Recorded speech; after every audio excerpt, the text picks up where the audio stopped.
stream. I woke up from a nap and then decided to run a D&D game, so this one's gonna be interesting. All right. 2 weeks in a row, what were we thinking? We were thinking we want to figure out what's hitting Wynni. Something did hit Wynni, yeah, that's very important. Okay, what do y'all remember from last time? Tunnel. I mean, something Tunnel big. stabbed Winnie. It wasn't like a Big tunnel. Big tunnel. Stabby things in the first room. Stabby things in the Stabby first thing. room, yep. Specifically 1.5 foot tall wheelie robots that were in an automated line, but the moment that Winnie charged forth, they attacked her.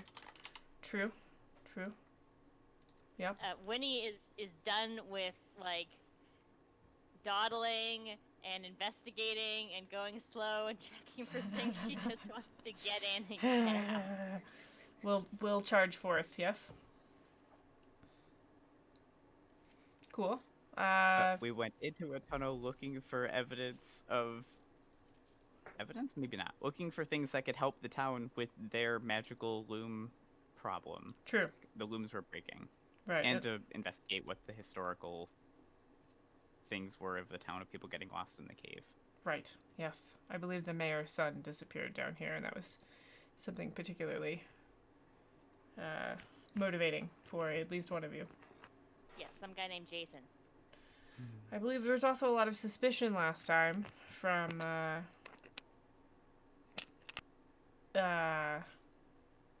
character name Battle. What?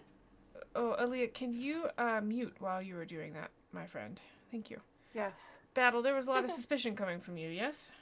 Yes, still suspicious. Still wondering what the heck is going on. Okay. I feel like the peach is a part of the conspiracy. Right.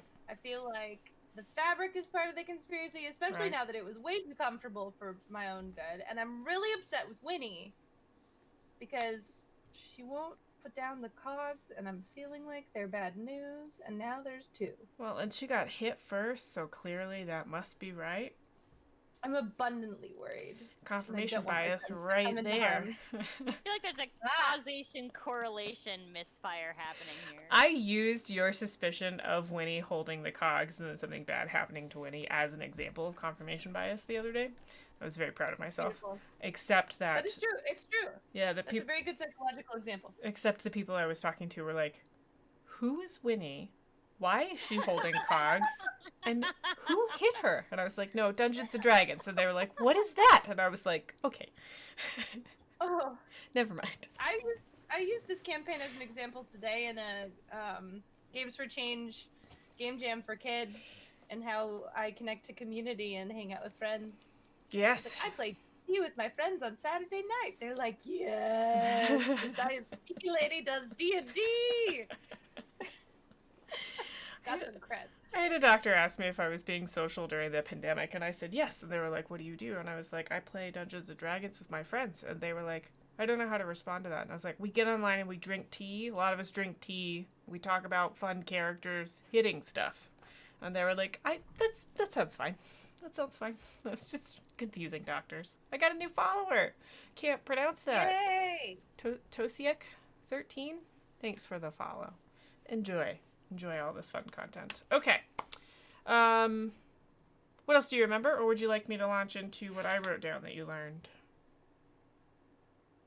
There were runes there were 12 runes or 12 symbols of some kind outside of the tunnel cave, whatever we're in, and we wrote them down, and we found at least one of them on one of the cogs that we found.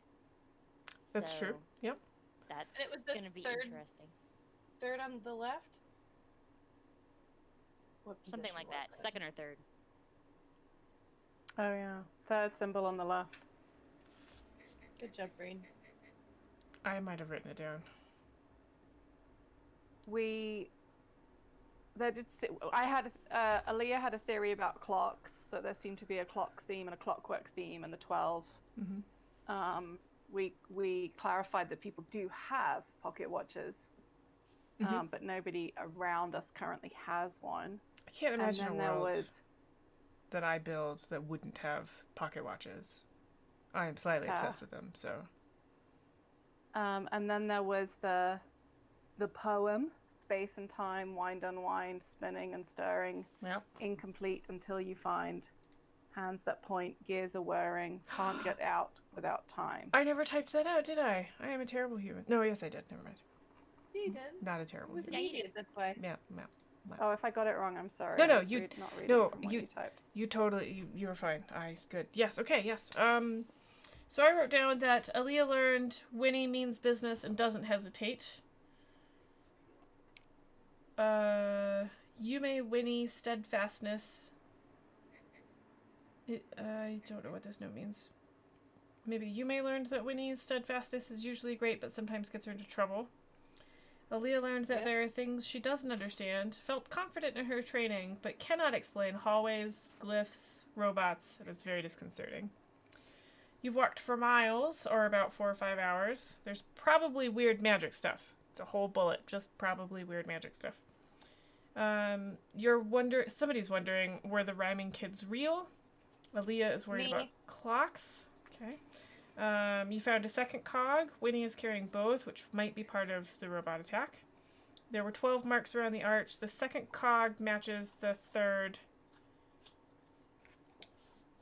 I wrote clog, but I'm assuming I meant symbol.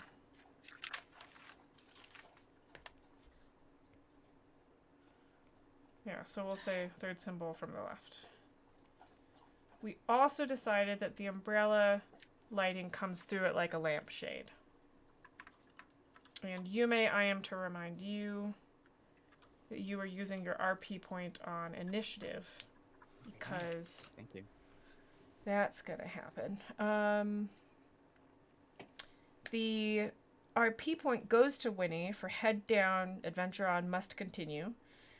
Honorable mention goes to Yume for casting light on her umbrella. I want somebody to draw that for me so badly. And battles mom arming the group to keep them from touching the first robot, plus the shawl suspicion was also a good moment. All right, so with that, I believe it's now time for you all to roll initiative. Dun dun dun! And I have to find my old initiative tracker because y'all don't do that very often. While we're rolling, I want to propose that Battle has a new conspiracy theory. Oh, what's the new conspiracy theory? That the entire town is a mirage to lure us into the cavern. Great. It's very sound logic, clearly. I have certainly followed it, yes. No, mouse, don't get in the way of my giant dice. So Stream, I use an initiative tracker that looks like a grid. I stole this from my husband, who came up with it. And I use this because I lose track of whose turn it is so quickly it's not even funny. And what I like to do with it is keep in mind who's coming up next. Oh, that's way too big. Who's coming up next, so I can call out who's on deck. And then I take very brief notes on what people have done. So if we horrifyingly end in the middle of combat, I can tell what we've been doing the next time. I can also use it to keep track of like conditions or effects that people might have, which can be helpful for planning as a GM. So a grid just works fairly well for me. So each round is one line. Each square is a human or a person or a critter, if you will. And then when I ask them to roll initiative, which I just did, I remember that I'm supposed to actually write down the bad guys that are hanging out and give them an initiative as well. So let's do that.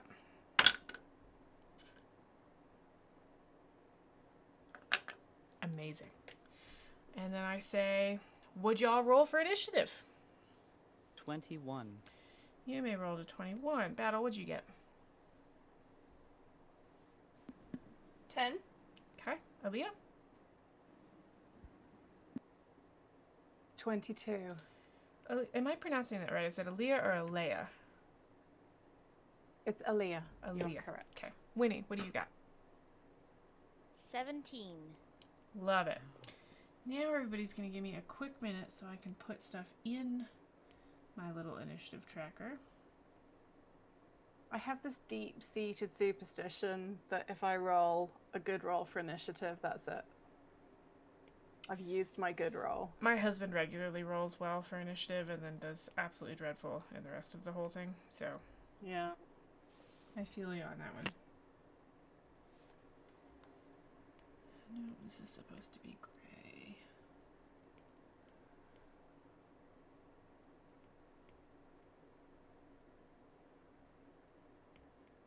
Okay, grid. Wait, almost made.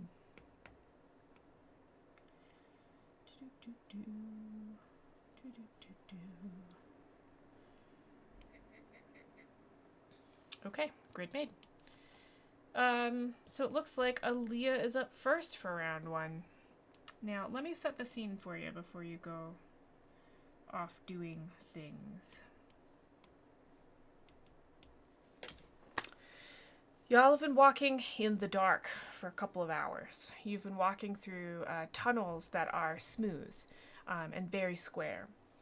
You've been able to tell that the tunnels are man-made, humanoid-made, and look like they've been installed because there's been damage that you've been able to see. Once you got about an hour-ish into the tunnels, you started seeing these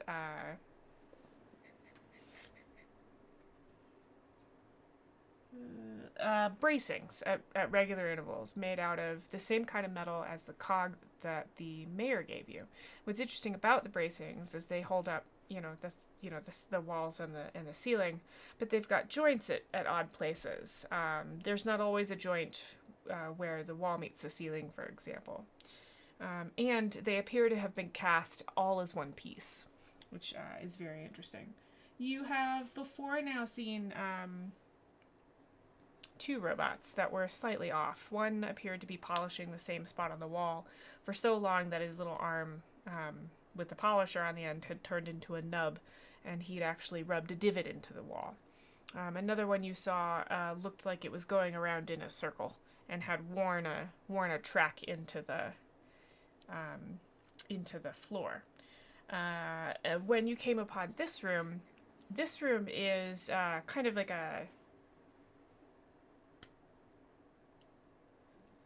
Can't remember if perpendicular is the word I want. It crosses like a T. So the room is quite long to the left and the right. And in each wall, to the left and the right, there are what look like oversized mouse holes that are just big enough for the robots that are going through them to go through them. There's 2 on the left side wall. There's 2 on the right side wall. There are 2 lines of robots that are going in opposite directions. It looks like a conveyor line. They all appear to be holding rocks or dirt of some kind. Every once in a while, one of them looks like it's holding something, but it's not holding anything. It's just moving as if it's holding something. They're all different. But they're all about a foot and a half tall. Some of them are more square. Some of them are rounder. Some of them look like they have little eyeballs, and sometimes they don't. Sometimes they've got 3 or 4 arms holding a rock, and sometimes they've got one with like a little shovel on it that's got dirt on it. Sometimes they've got wheels. Sometimes the whole body rolls. Sometimes it just seems to be gliding along, floating above the floor, and you don't know why. One has wings. They're all very different, but they're all made of metal. They also seem to be cast out of a single piece of metal. When Winnie charged forward, you ran into the first line. You got within 5 feet of them, and the 4 within that 5 feet turned and started hitting you. With what? Well, one of them's got that shovel contraption I mentioned. So it actually looks like two spindly little arms come out of its little body and have a shovel with some dirt on it. Another one's got three arms that are also spindly and have little spindly fingers on them that are holding a rock. So he's probably hitting you with the rock, and so on and so forth. So you've got shovel guy, you've got rock guy, you've got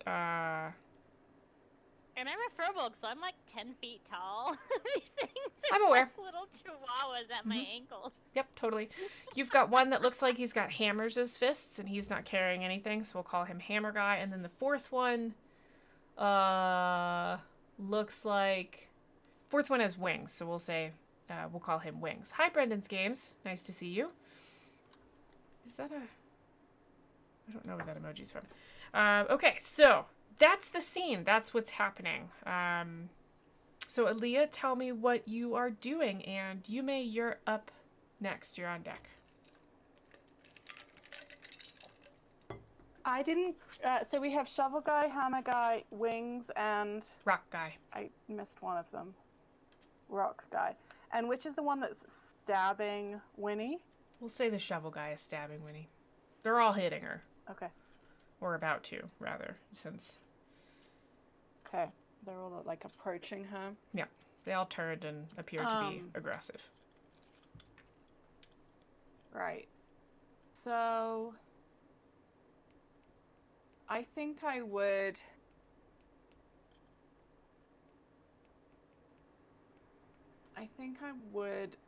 just flurry of blows all these little tiny TikTok robots.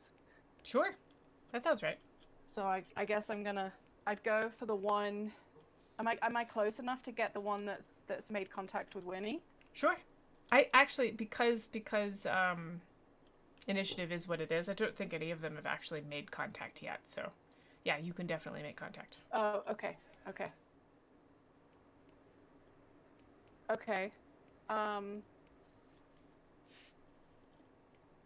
I have to start with an unarmed strike and then flurry of blows is next. Is that right, everyone? It can be a weapon attack for your first one if you want. Oh, okay. That's what I want to do then. Okay. Oh, this is loading so slow. And I got 25 to hit. You're gonna spend a chi point to do that. Is it ki or chi? Key point to do I always this. say key. Key. Got it. Okay. I think it's key. I'm sorry. What was it to hit? Yeah. 25. That hits. Roll me damage. And you're targeting Shovel Mo or Shovel Dude. Shovel Guy. Yeah, Shovel 7. Guy. Okay. And you're hitting him with your hand or your dagger? This is unarmed. Okay. So you're gonna so you're gonna punch him. Is it like a downward punch because he's only 1.5 feet tall? Is it like a palm strike? Yeah. Let's go with Just palm slapping strike. the little robot. Just slap it. Like, Slap just it. get it out of my Slap. friends. Okay. My new friend. So you're just gonna kind of like shove it. Pa-pow! So And I you hit it with the backs of my hand. so The you palms of my hand. you manage to knock it over, and as you knock it over, you hear sort of a hum from each of them. They've each got their own little hum, and his dies down and he stops moving. Yeah. And then you're gonna do flurry of blows on top of it. I am trying to figure this out. If anyone wants to help me, that would Sure. be great. So everyone gets their action to attack. You can do that like with a weapon or as an unarmed strike, and then monks get to use their bonus action Okay. for one unarmed strike. If you spend a key point, you can turn that one bonus action attack into 2 unarmed strikes. So I can roll 2 more times to hit. You can attack 1 more time for free, or spend a key point to attack 2 Okay. more times. Oh, okay, so maybe I should just do that then. So I'll do the one unarmed strike and not spend a key point. Got it. If that's okay. Sounds good. And then I'll do my second unarmed strike now on the nearest the nearest cylindrical robot. That's gonna be Rockmo. Okay, let's get Well, Rockmo. they don't have Mo Oh in their dear. name. It was a 7. Because there's a wall of letters and 7 MO was plus on there. 7. And I was thinking like Curly and Mo. And the third one, but I couldn't think of the third one, and Curly seemed like a bad idea, so... Larry, so I named him Mo. So you rolled what was the hit there? It was a 7 plus 7, which I To have 14? a feeling might have been... Is that significant, that it was a 7, a natural 7? Natural 7. Oh no. Dang it. Oh no, you don't have to do it. No, I just... Somebody asked me if I had prepared for the combat, because they were like... Comes the rules. They were like, Welcome, new friends. you We ended... use a randomized deck when natural 7s happen. They were like, you ended your last game before rolling initiative. Are you all ready for your combat? And I just laughed and laughed and laughed. Enjoy turning green. And any Battle's gonna hate it. an enemy of your choice that you can see explodes. Aaliyah. Do you want to Say take out again? all 4 enemies in one turn? An enemy of your choice that you can see explodes. Oh. Love it. So- So which one would take out some of the other robots? This will only be a single thing because Okay. it's a card. So the farthest one away? That'll be the guy with wings. He's hovering. Okay. Let's explode him. Deck of Wonders, wings. Got it. Okay, so stream, for those of you that are very confused about what just happened, so I'm like 7 Spoon, and so we as a group decided that if anybody rolls a natural 7, I will pull a card from the Deck of Wonder, which is not how you're technically supposed to use the Deck of Wonder, and I don't care, neither do the Gemhammer guys.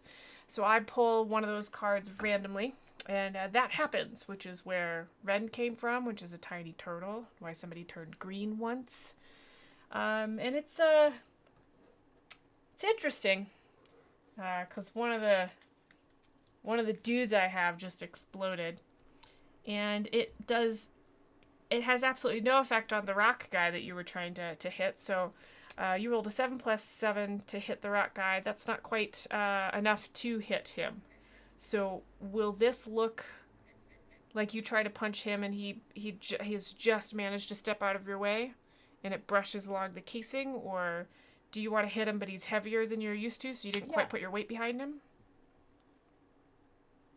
I think, I took out Shovel Guy, Mm-hmm. and then I actually tried to do a crescent kick Mhm. at Hammer Guy, was it? Rock guy. Rock guy. And it was Rock Guy. It was Wings that got exploded. Okay. So I tried to do a crescent kick at Rock Guy, and yeah, he just tilted his head back enough on his little round base and ducked out the way. Got it. Okay. Oh, I haven't done combat in a really long time, and I forgot that there are all these colors and I'm supposed to write stuff down with, and I just don't care, so I'm just gonna put a little, like, oh my goodness. Just gonna put a little, like, you missed him, but you got him. Okay, so there are 2 still left. Is that your turn, Aaliyah? That is my turn. Excellent. Yume, you're up next. Winnie, you're on deck. Yume, what are you doing? Winnie, Aaliyah, watch out! And I'm gonna blast Hammer Bot. Okay, you're hitting Hammer Dude. Got it. I spin over, turn my umbrella over and point it at Hammerbot, and the umbrella gets even brighter, and a beam of sunshine shoots out of it and swirls and crashes into the Hammerbot What are we for using 17 here? to hit. Oh, nice. That hits. Eldritch Blast. Perfect. Roll me damage. That's only 3. Okay. Would it be all right if... So what if, would this sort of be a narrow beam or like a wide beam? It's pretty narrow. Okay, so what if the narrow beam sort of chisels into the hammer bot, and like slices one of his arms off and like does a deep carve into the rest of him, like, and it's like smoking and glowing. Does that sound alright? Yeah, fine by me. Great. Is that your turn? You want to do anything else? It's force damage. I'm not sure if that matters. No, I think that's it. Got it. Okay. Oh, does that matter? I don't think it does. No. Cool. Wynni, you're up next. Battle, you're on deck. Wynni, you've got the rock dude and the hammer dude. The hammer dude doesn't look good. The rock dude is still strong. I'm going to swing at the rock dude with my great axe. Got it. Roll to hit. 22? Yeah, that hits. Roll me damage.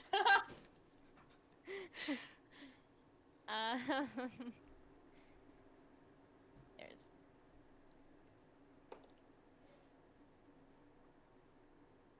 11 points of damage.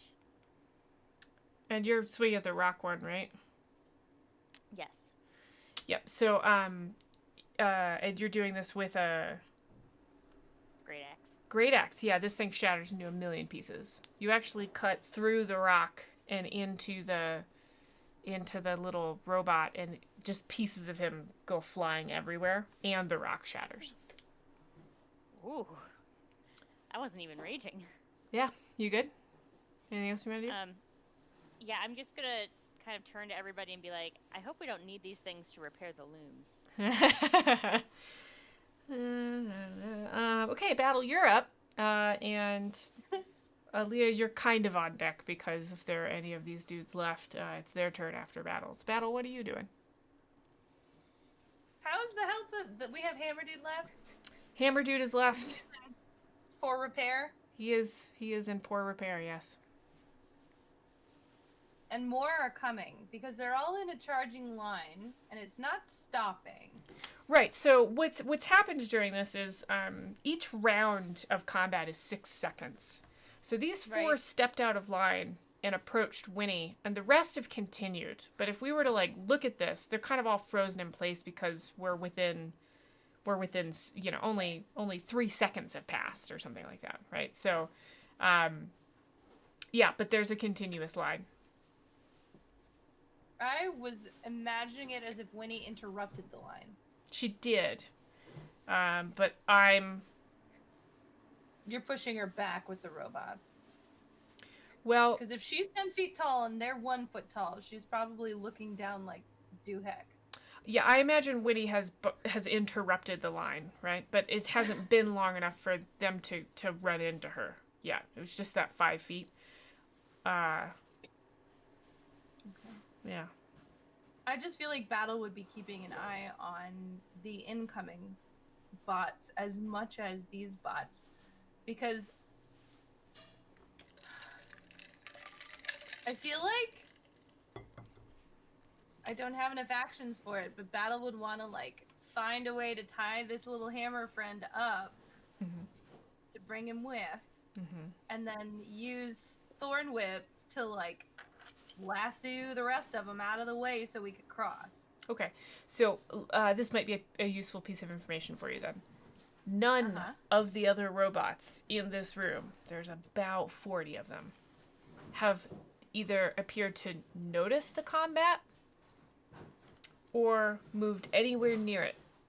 The other line is continuing to move, and the guys that are in front of these robots have continued on, and the guys that are approaching this pileup do not appear to be attacking. They just appear to be marching right along. Aaliyah is raising her I'm hand remembering something. and dancing Yeah. at the same time. I'm remembering that Okay. my spoon was not noticed because it was metal. And then when Winnie got into a certain distance from the other robots is when she got attacked. So I'm just remembering that information and wondering if it's important. Could be. Are you sharing this, or is this just in your head? She is just doing this in her head because during combat she cannot share anything right this second, but she could share it on her turn. Right. Yeah, so far. Except we all saw the spoon, and it was only 10 seconds ago. Not even. Yeah. That's all. Honestly, I think Battle would want to lasso this thing with some rope from her pack and bring it with just in case, and is abundantly curious. Right, and is abundantly curious of the parts within the rock one, and or any other bits laying around. I was waiting for one of you to try to, put one of these on a leash, and I was not disappointed. You know me. You played a game with me where I don't remember if you were in that game or not, but I lassoed half of a zombie to bring it with in case it solved a puzzle. I'm gonna lasso and bring everything with me that I can. I was not in that game, but I am not surprised at all. Roll me an athletics check, and we'll see how well you do on this. Oof. Ugh. 5. I did terribly. You miss. Yep. So I throw my rope. I have no other actions, correct? You have an action and a bonus action if you have bonus actions. I mean, I could do Hail of Thorns. Could do Hail of Thorns. Or Shieldin. I could send Cheyenne. You could send Cheyenne, yes.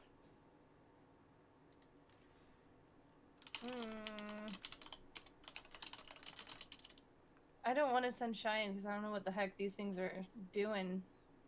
Sarah wants to send Cheyenne, but Battle does not. So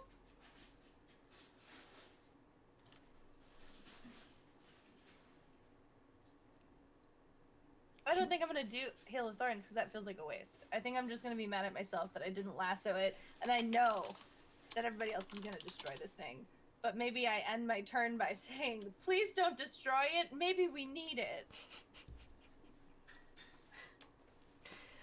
Great. At the end of your turn, Battle, the hammer dude is going to try and hit Winnie with his hammer.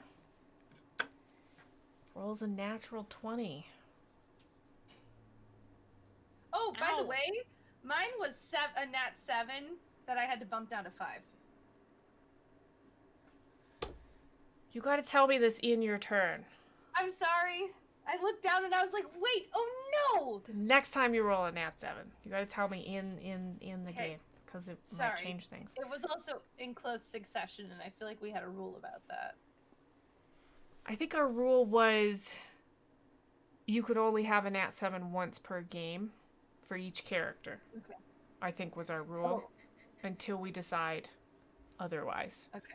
So like if all 4 of you roll nat 7s in a row and we think it does horrible things to the story, right? Like it's also a choice, right? Like if you roll a nat 7 and you're like, I really don't want to do a chaos magic right now. Could we just do the thing? Keep it clean. Then I will allow. There may be times where I'm like, I don't wanna.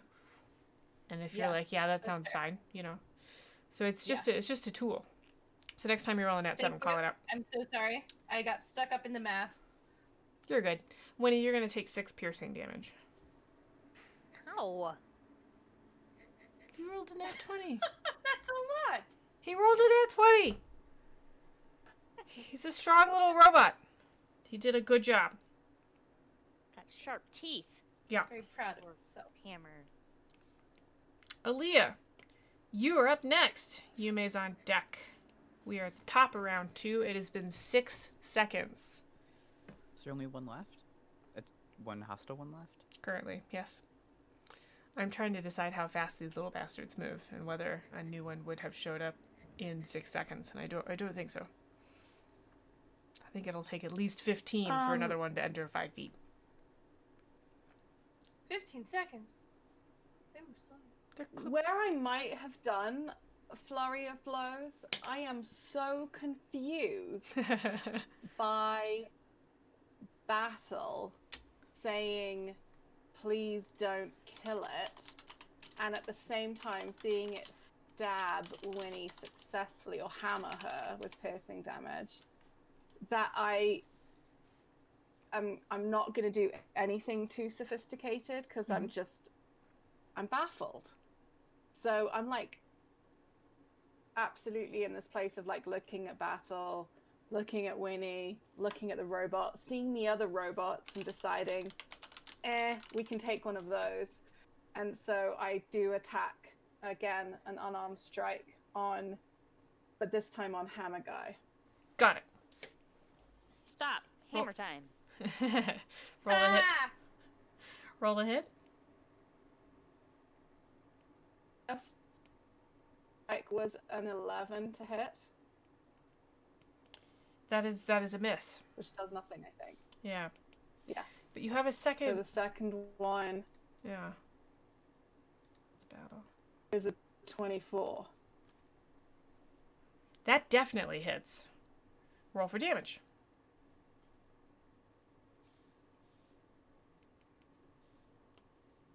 Eight. All right. What do you, you're gonna murder the crap out of this one. So what do you want that to look like? Like you're punching it. Do you want it to sort of dimple do like in? an elbow drop on the top of its head. Yeah. So you actually dent it like a little bit, and it also dents when it hits the floor, like the bottom of it dents, and you hear like woo woo, and like the hum disappears from this one as well, and it kind of topples over. And then I like look at Wynni, check Winnie's okay, and look at Battle like, Battle rolls her eyes. We're going to kind of pause combat for a second, so I'm not counting 6 seconds at a time, because technically all of your combatants are gone. But I would like to point out that when you're all standing in the middle of this line that you've interrupted, there are robots leaving you, there are robots approaching you. So I'd like you all to decide whether you're going to continue standing here for the foreseeable future or you're going to move.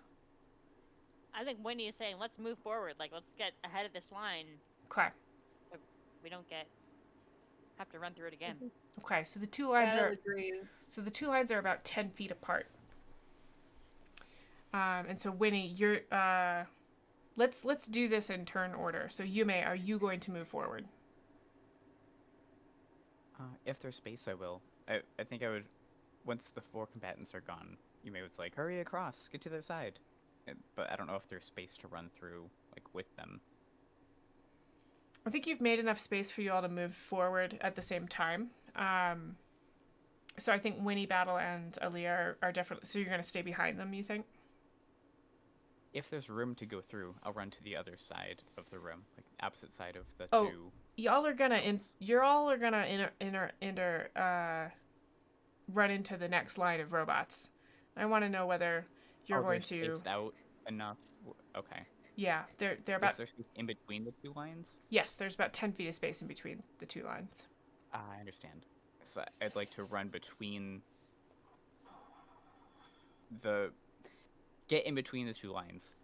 Okay, so you're in between the 2 lines. Wynni, are you going to get in between the 2 lines or just charge straight forward?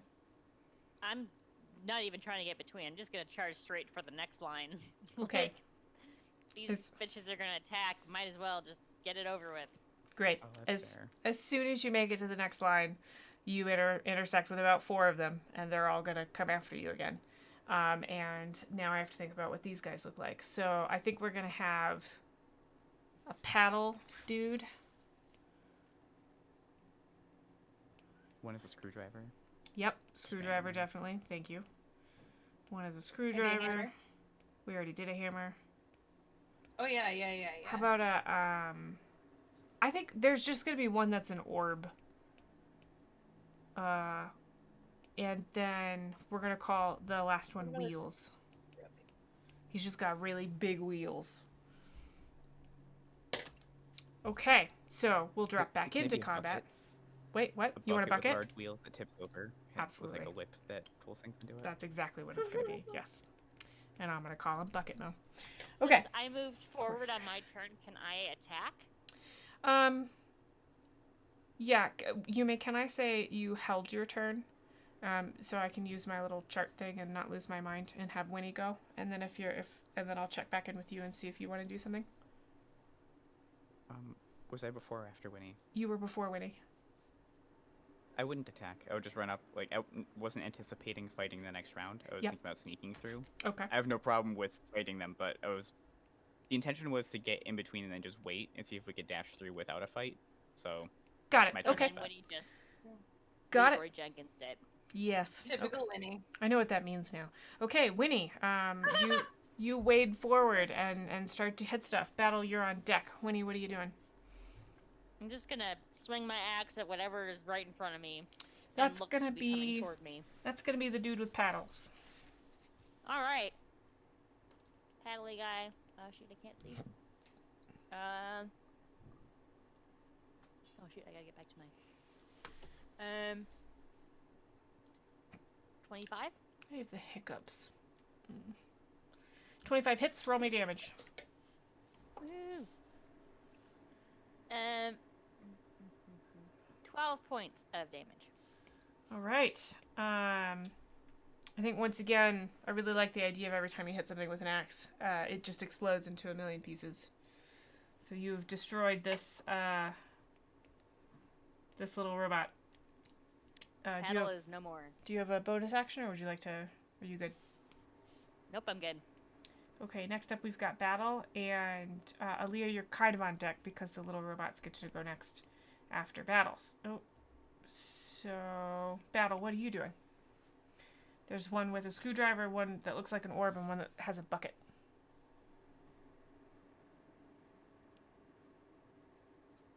How close am I? 10 feet.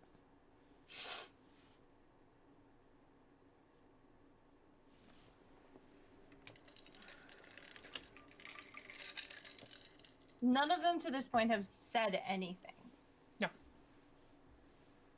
I'm still. Do you want to just pick It's one not up gonna and be- run with it? To the side Yes, of the I want the room? bucket one. How did you know? It might be a little more effective than trying to like thorn whip or lasso it. Just go and pick it Right. up. It's a foot. That's what I wanted to know. You know me too well. Wow. I don't. Yeah. Yep. Okay, so you pick up the bucket one. Yes, because I think it can carry the cogs if I tie a rope to it later and pull it along with us. And if it tries to attack us, it can just bonk. So you pick up the bucket one, and it's on these giant wheels, right? And it can tip forward. So are you holding it by like a wheel, like out away from you? Are you hugging it? Like, how are we holding this?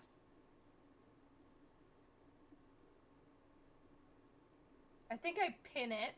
I push it out of the way and pin it. On the ground? Uh-huh. Okay. And then I try to tie my rope onto...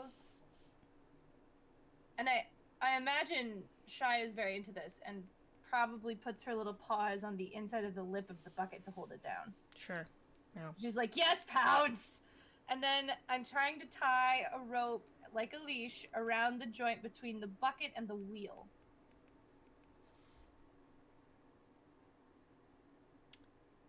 Okay. Where the bucket meets the wheel, because the bucket has to be attached to the wheels. It is attached to the wheels, yes. I'm trying to decide if I want to make you roll for this, and I don't think I want to. I think I just want to be like, yes, you do that. Because I'm allowed to do that as an adult. Yeah, so you do this. You now have a bucket as a pet. Good job. Yay! I'm going to call that your action. Yep, that's fine. And probably a little bit of your bonus action. So let's call that your turn. Does that sound all right? Yep. That sounds more than agreeable. I have a very I am quick satisfied. question for you. Do you try to move away from the bucket by about at least 5 feet after you tie the rope on, or are you going to stay standing right next to it? Oh no, I'm gonna keep I'm gonna try to keep in motion at this point, so it's never like on me, and it's just kind of like out of my physical Okay. area. So it's little But dudes. it's probably going to continue to try to like get at one of us. So I'm always gonna try to like keep it out of range and at the end of leash. So you're at least 5 feet away from it. Yes. Okay. So when you tie 3 feet. 3 feet, okay. 'Cause I know what it does at 5 feet. It's gonna keep trying to go into the hole. Is it? Is it? So What it do I want to do? Maybe can I ask my friends? No, we're No. in battle. You're in combat.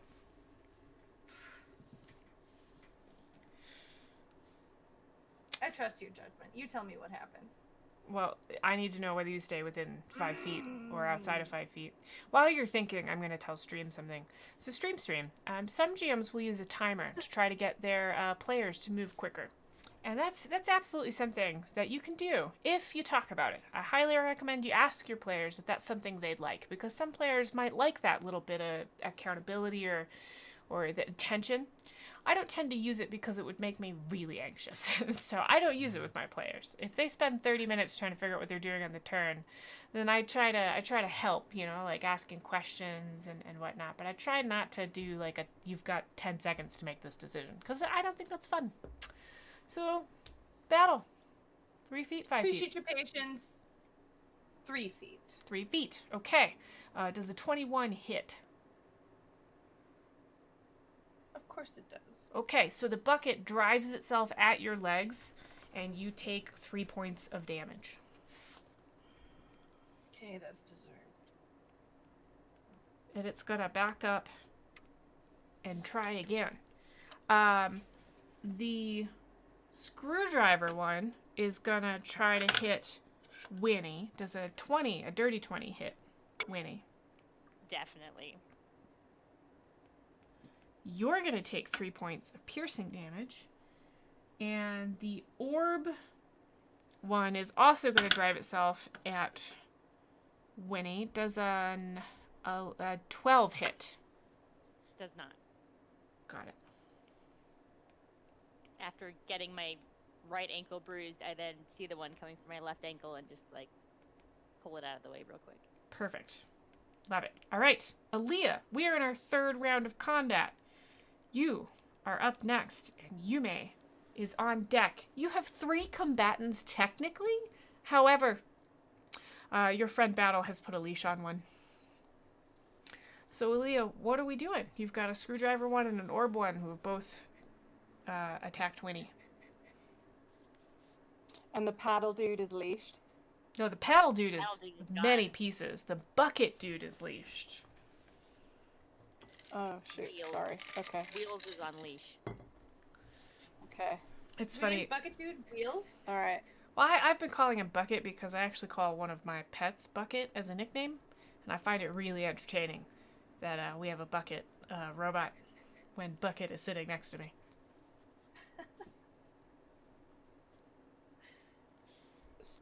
Screwdriver is getting a kick, a heel Do it. in the front panel. Roll to hit.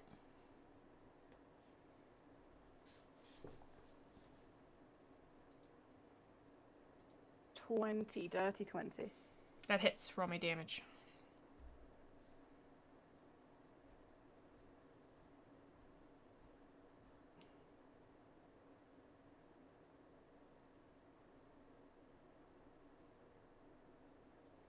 Oh, Aaliyah has frozen.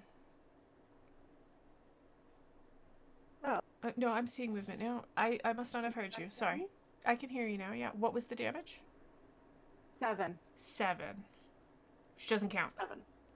But unnatural. Damage rolls don't count. Yeah. Yeah, so that guy, 5. It was a 2 + 5. so I imagine he's holding a screwdriver and that's what he's hitting with. So how do you want to take him out? Do you want to punt him? Just like punt against the wall and he sort of shatters a little bit? Well, I was kind of hoping that as my heel like hits his front panel, a couple of springs and sparks and Yeah. things might kind of squish out. Yep, that sounds delightful. And yeah. And he powers down, if you will, And you've got a second attack. Would you like to use that, or are you good with your turn? Yeah, so is the other robot close enough that I could like spin and kind of Yes. punch it on the head? Yes. Because that's what I want to do. Try. I'm rolling. Okay. 22. That hits. Roll me damage.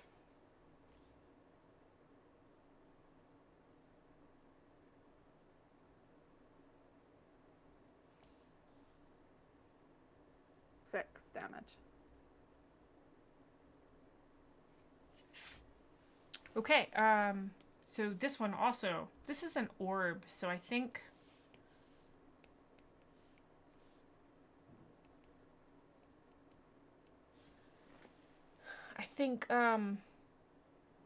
when you kind of kick this one, it's gonna roll really suddenly into the wall and sort of like smash into it. Is that all right? Mm-hmm. Okay. And then are you going to quickly cross the line and get as far away from this double line of robots as you can? I absolutely am keeping as big a distance between myself and the robots as possible. But on the other side, right? Like from the way you came in, you're going to be crossing over, like to get past them. Yes, got it. You may. You were standing in between the lines. It's technically your turn. You've got a gap here that you can charge through. You going to do that? Mm-hmm. Does that. I was charging up another burst, saw that all the combatants have either been blasted or turned into friends, and let the energy go and just run across to the side of the room. Wynni. Reluctant friends. Wynni, you were going to run across as well? Yes. But I'm also a little worried about Battle and the robot that still has homicidal intentions toward her. Now, Battle. On a leash. So we'll say you're kind of half holding your action then, Wynni, depending on what Battle's going to do. Battle, are you going to stay within 3 feet, or are you going to back up? No. Which dog is that? I'm gonna face palm this one right here. Yeah. Fury. Okay, so she does look like a completely black dog from one side, I guess. She's got more spots on the other side. She's very spotty all around, but the top of her is dark, and she kind of ombres to like a chestnut gray. So she was standing at the window earlier, and I thought that was Fury, and then I saw her, and I remembered she had spots, and I was like, oh god, do you have a third dog? Because when she was standing at the window, she looked like a black lab. Anyway, sorry for getting distracted. Okay, so are you going to stay within 3 feet, or are you going to back up? I'm gonna back up after face palming because I'm like, I deserve that. And then I'm gonna try to stay to the back of the group / like keep this thing wrangled out of damage range. Are you gonna back up in any particular way? I think because I've crossed at this point, I like dove across the line. Yeah. During this battle, I think what I'm imagining is I'm heading towards the exit path. And so I kind of go to the right of the doorway to wrangle it. And I think because it's on such big wheels, I'm going to try to swing it around and keep it on a taut rope behind me and out of the way of everyone trying to cross. Yeah. So I'm comfortable saying everybody gets across without angering the bucket. And I like the way that you described that, where you're keeping it on the end of the rope and you're more than 5 feet away from it. And you're at the back of the group, so everybody kind of like runs past you. Now, what I imagine happening here is the bucket is going to try and rejoin the line, but at the end of the rope, it's just going to sort of gently bob against the end of the rope. If any of you get within 5 feet of it, it is going to try to hit you. But I am comfortable saying right now that we are out of combat. You've made it to the other side of this room. There are gaps that you have destroyed, you've created in these lines, but the lines continue, and the robots neither speed up to fill in that gap, nor do they turn their attention to you because you're out of range. What would you like to do next? Would you like to examine sort of the robot parts that you've created? Would you like to examine Bucket a little more? Would you like to keep walking? What are we thinking? Y'all know what Wynni wants to do. Wynni wants to smash Bucket? Just keep going. Oh, just keep going. Got it. I agree. Okay. Just go down the hallway. So no comments think on so. Bucket. You're just going to keep going. I would imagine that Battle is looking at her friends like, please don't judge me. I feel like we need this thing, but I don't want to touch it. She doesn't explain this, though. She just sort of, like, tries to convey this with a look. Oh no, while we're going, like once we're heading down the hallway, I'd ask her, why are you bringing that with us? Okay.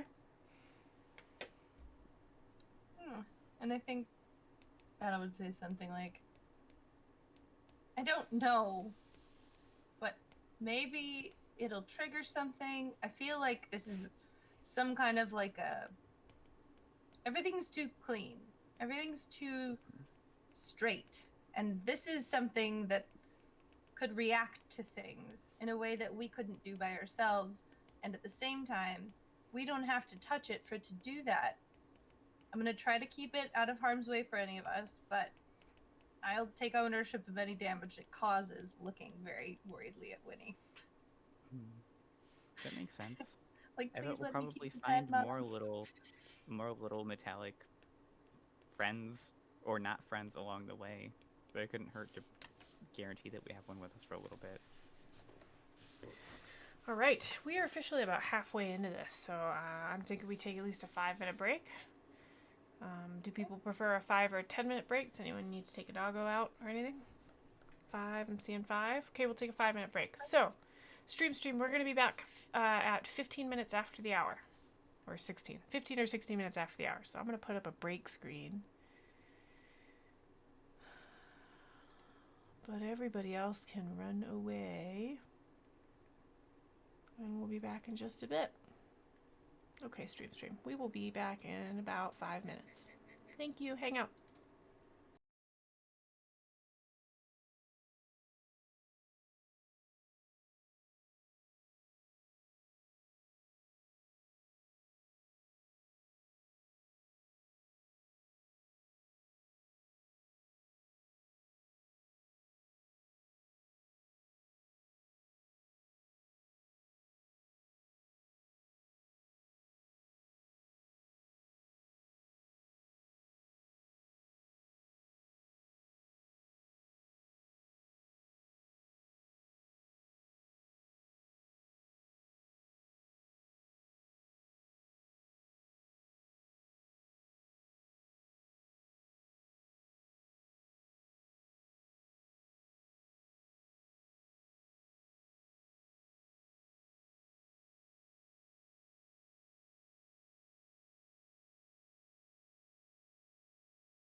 Hi, Stream. We're back.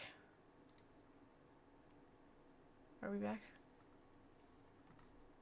My technology has been hating me lately, ever since I started streaming from somewhere else. Okay, yes, we are back. Hooray! All right, Stream. We're back. Y'all are walking down the hallway. You have a pet. Yeah, anything you want to do before I describe more of a boring stone hallway? See, the DM called it a pet, not us. You put a creature on a leash, and you are hauling it around behind you. It feels like a pet to me. Is it sentient?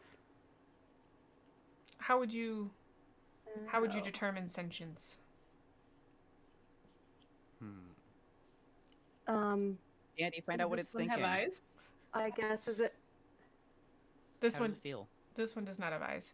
Dandy gives you the same information he got from the last time, that there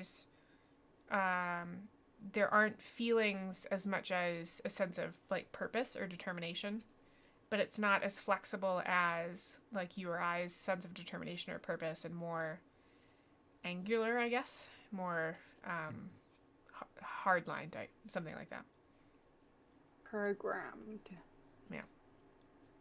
I don't think it's sentient. And it's just pulling backwards, yeah? Yeah, so it pulls backwards for a while. When you get about an hour away from this spot, he's gonna start following you sort of passively. And he's gonna stop pulling back behind. But it's not rushing me either. No, it just sort of like it stays at the end of the leash. So instead of it continuing to bob against and try to continue to go behind, now you're just sort of pulling it steadily along, and it's not actually a heavy weight or anything. It's staying at the end of the leash and moving in the direction you're moving in. If you stop, it'll stop. The group of this that it stopped pulling after about an hour of journeying.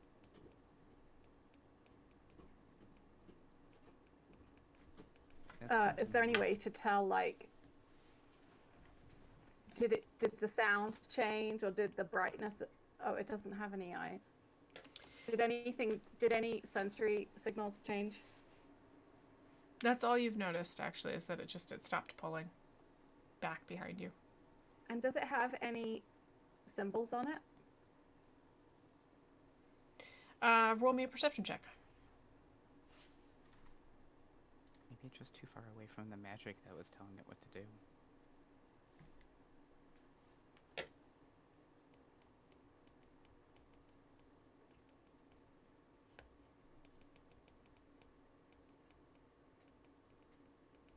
Leah, if you told me a perception check, I didn't hear you.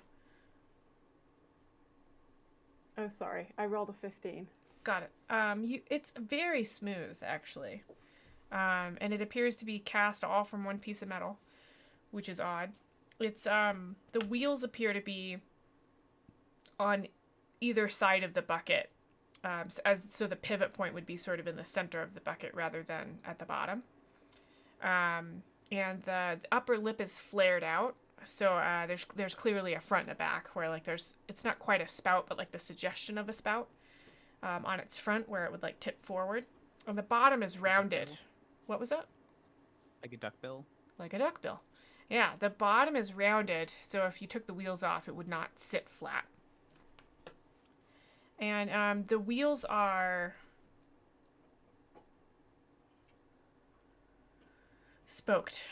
Yeah, they're not flat discs, they're spokes.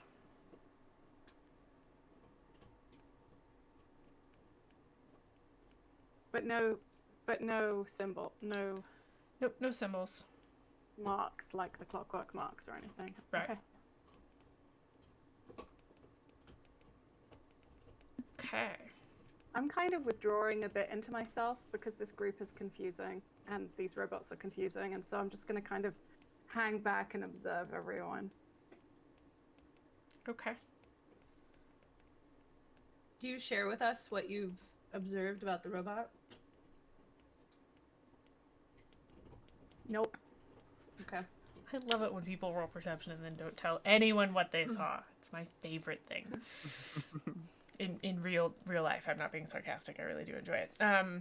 Okay. Well, to be fair, in this case, there was nothing to be found, Mm-hmm. unlike several other times that Spoon is referencing. Yeah, I don't know. that's true. I think Sarah's noticing the bucket probably holds something that is sticky or hard to dump. No. Oh, There's nothing in the bucket. right. But the shape of the bucket indicates that, like, the bucket is rounded and smooth in order to prevent stickage. And the lip is bowed out as if something needs to be poured out rather than on a straight edge.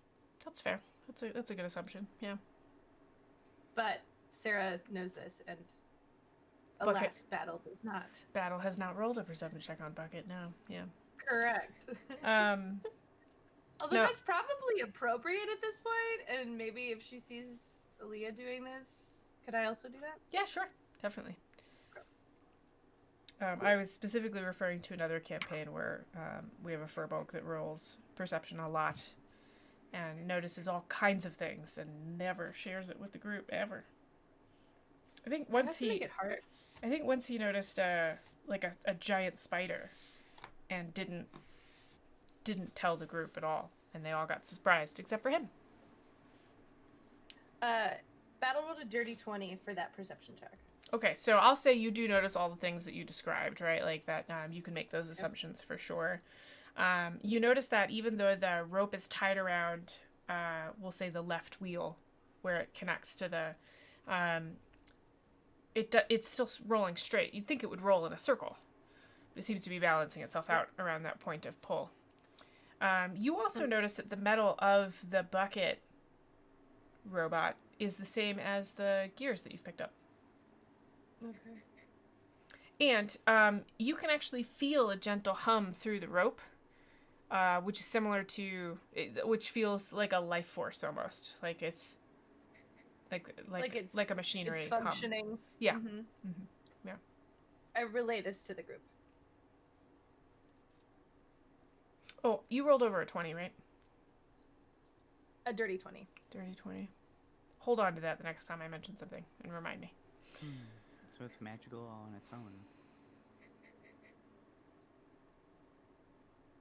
Yeah. I should have looked at this during the break. Give me 1 second.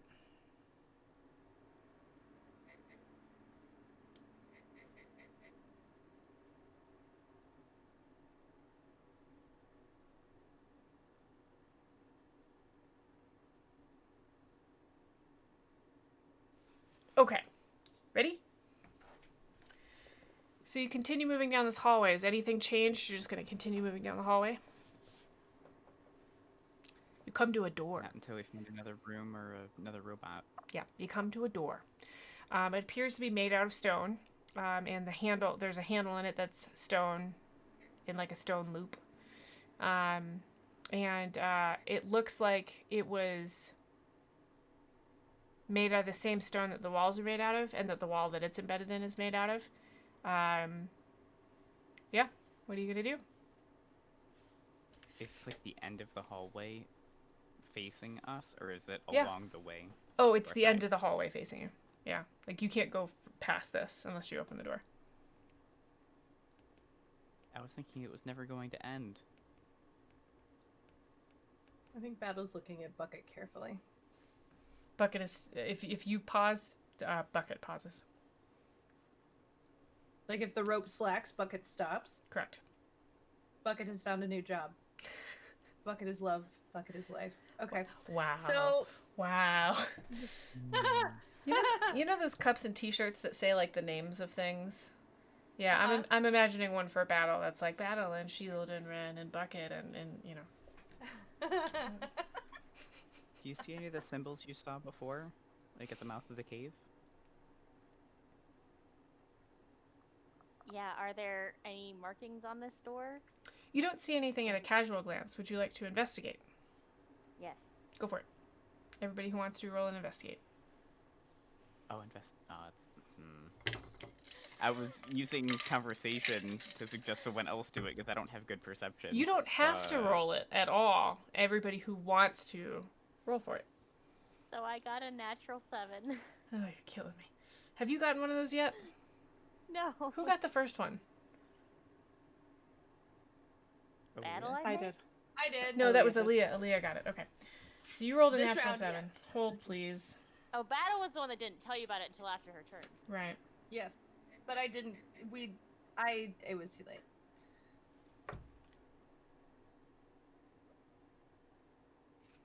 I don't want to do that one.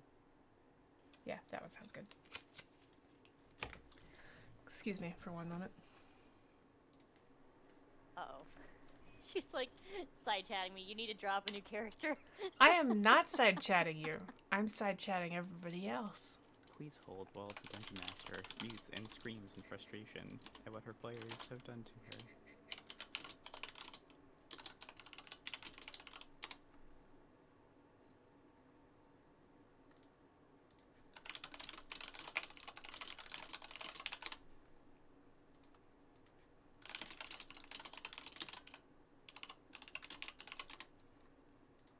Is anyone Oh, afraid of no. Discord? We will pause for a moment until somebody responds to me. I feel like this is a Ghostbusters moment. A Ghostbusters moment?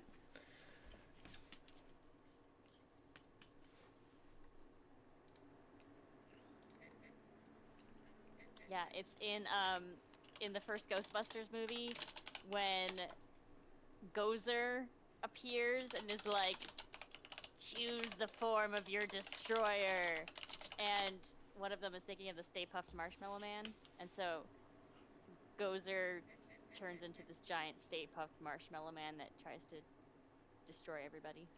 There. Actually, I think the way this is gonna work, now that I think about it.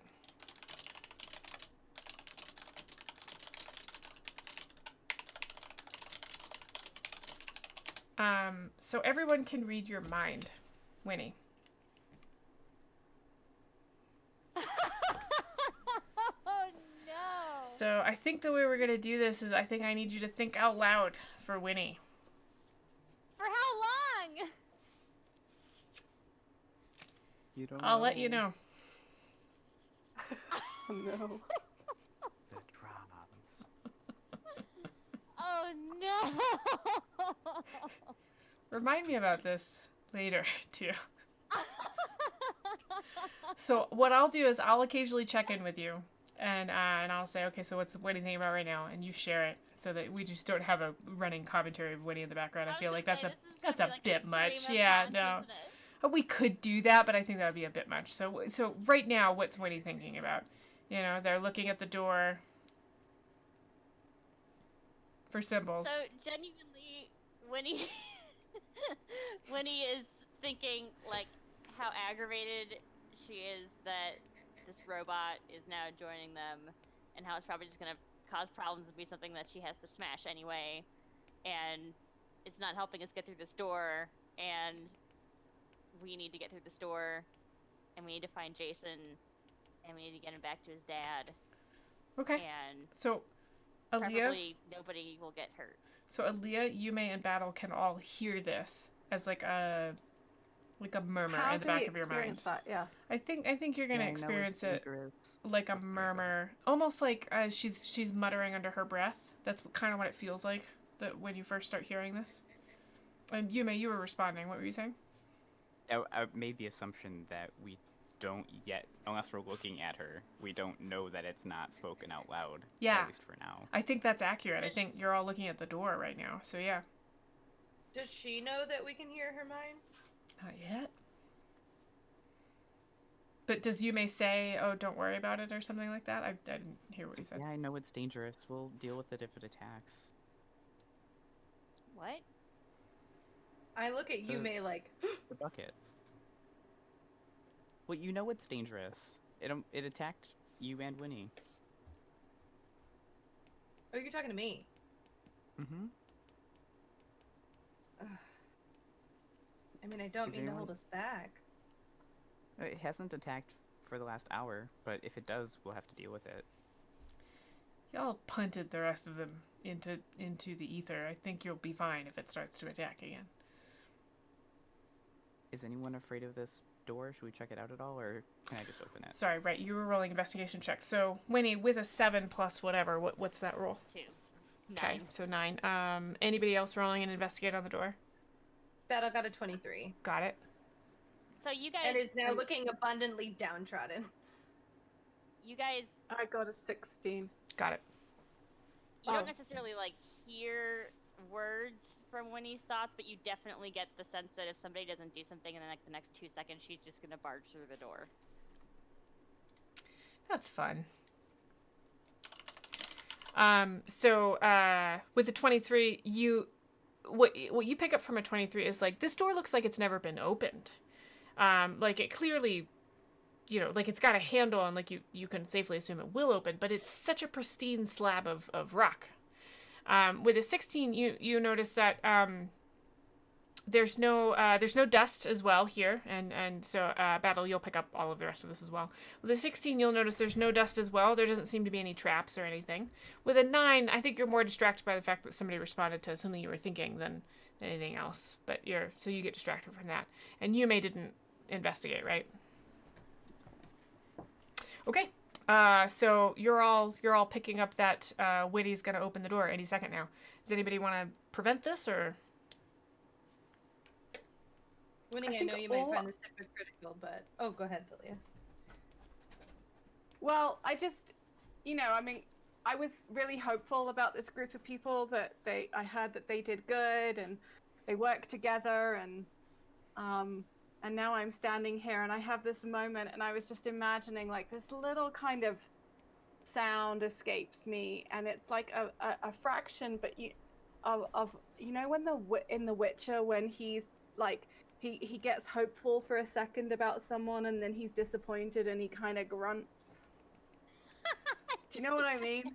So it's Yeah. like this moment of like, huh, same old.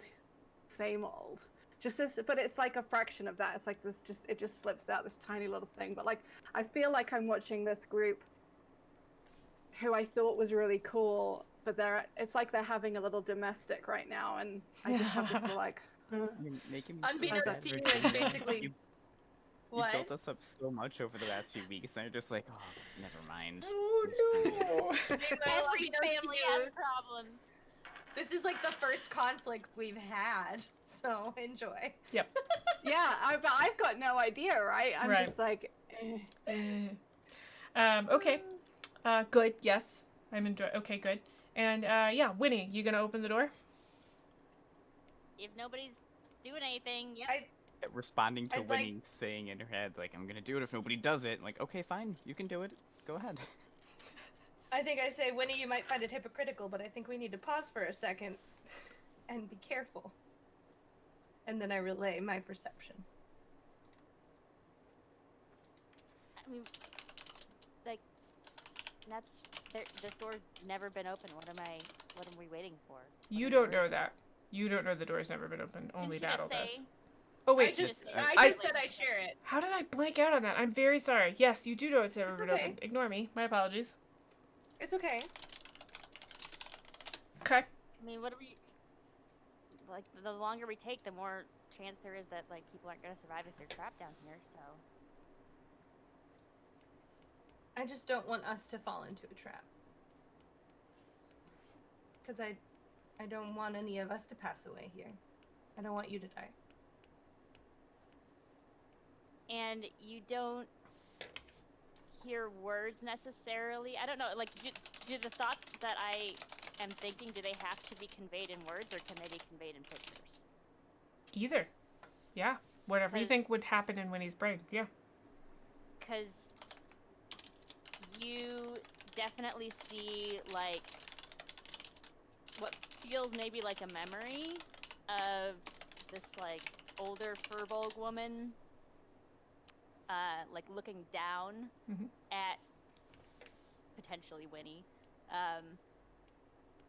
and kind of almost echoing your words exactly, of, like, you need to be careful, you need to be cautious, and then you just like hear screaming and see like flames, and Winnie kind of like blanks out for a second, and then she kind of like shakes her head a little bit. Still doesn't know you guys have experienced this. So this is a really interesting concept, right? Like, what happens when you can read someone's mind and they have a trauma moment? Like, Yep. I think I shove the rope without thinking into Aaliyah's hand, and I'm like, hold this for a second. And I just like jump up and wrap my arms around Winnie's neck and just like squeeze in a big hug. Because I don't want you to feel alone. Winnie has no idea what's happening. She just like suddenly has battle around her neck. What? And is like, okay, thank you. Like the awkward, like, pat, like, thanks, friend. That must have been scary. What was scary? The screaming and the fire and what I said. I'm sorry, I just care about you. You saw that? Yeah. Did she turns to Yume and Aaliyah, like, did you hear that too? Is it fair to assume I might have figured it out by now? Yeah. Yeah, you're fairly So I think I would say, in a sort of soldier to soldier tone. Yeah. Quite pragmatically, I think we can all hear what you're thinking. Winnie is going to think a very bad word. Yeah. I would feel the same way. She just kind of like Battle's slowly one of those, slinking off of her neck right now. It's one of those things where like someone is simultaneously trying not to think of anything, and because they're trying not to think of anything, they're thinking about a whole bunch of different things. Don't think about an elephant. Yeah, so like shit scenes are flashing through your mind. That's terrible. I'm like looking at my feet. I'm like, oh my gosh, I can never unsee that. There's something that just flashed by that was like, whoa. I mean, there have to be sexy times in there, right? Like any sexy times you ever had. Like your first kiss is probably in there. Like any moment you don't want somebody to have seen. Like you fell out of a tree once, you know, and no one saw you ever, but now these 3 other people know you fell out of a tree once, you know, like that kind of thing. Oh my god. Yes. But I feel like it would also be, is this okay if it's like we see it, we hear you, but we also like get like the other sensory pieces. Yeah. So like I suddenly get maybe the taste of peaches and I'm like, huh? Why? Yes. And then something else as well. But you know, I'm not going to say anything. I have great sympathy for this person who makes the most sense to me out of this group. And I wish I could help in some way. And the way I think I can help the most is by giving this giant as much privacy as I can. That's fun. This is fun. Oh, this is so sweet. So yeah, Winnie, I'm sorry. Kind of look down, and while she's speaking, she'll conjure Dandy onto Winnie's shoulder. Aww. He'll just buzz. Dandy's comforting, right? Oh, one moment. Husband has approached the room.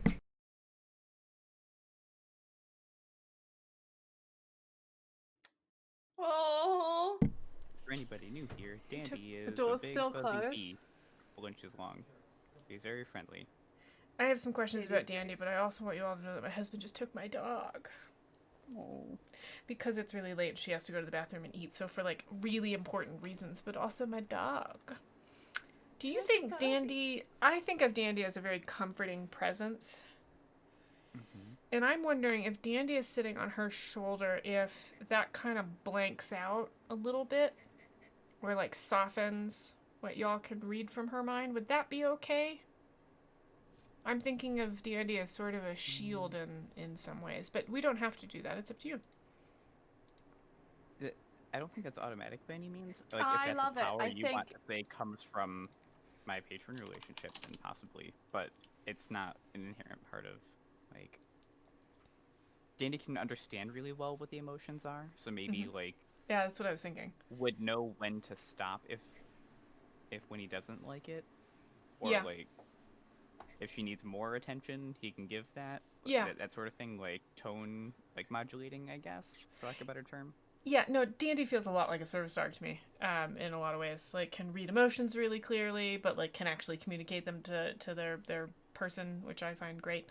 So I kind of like the idea of... to be a friend and to be comforting. Right, so I like that idea that, like, if you're talking to a friend, your thoughts... Like, if you're talking to a friend and you're sharing some of this with your friend, you can often turn your friend's thoughts to something that's more comforting or less loud, you know, less all-consuming. And I think of D&D as sort of a dampener like that, is kind of what I was thinking.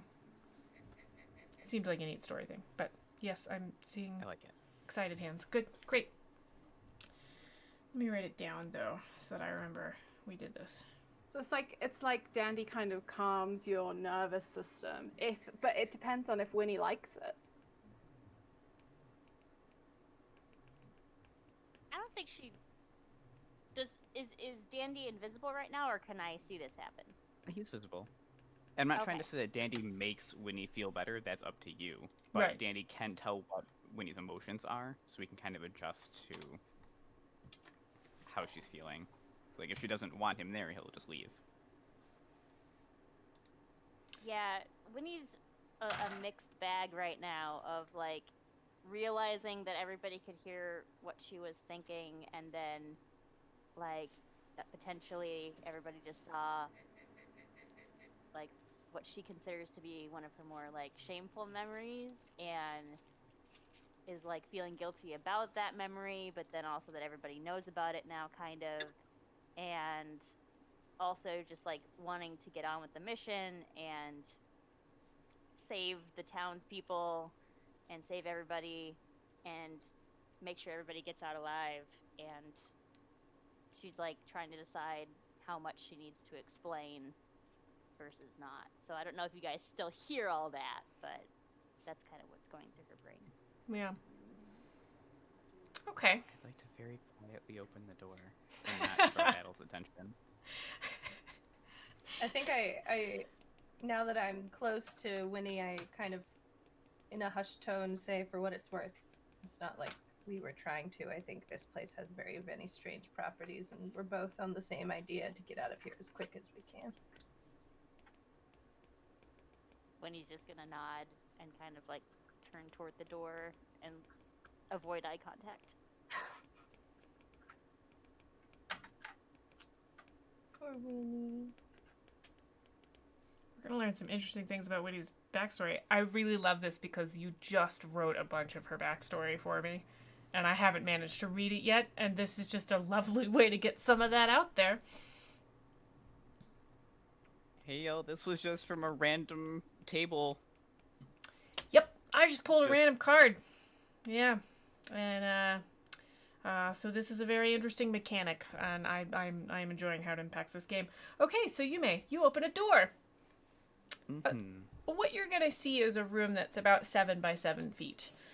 Scattered throughout this room on different, so this is stone room. There are little nooks carved into the stone. There's little bookshelves. There's piles. There's things hanging on the walls. You gonna go into the room? It's fully dark. Yes, except for your umbrella. Yeah, I'll kind of plant the umbrella in forward before me, like pull it together a little bit more, and just like stick it ahead of me, and step in. Okay. Does anybody follow Yume?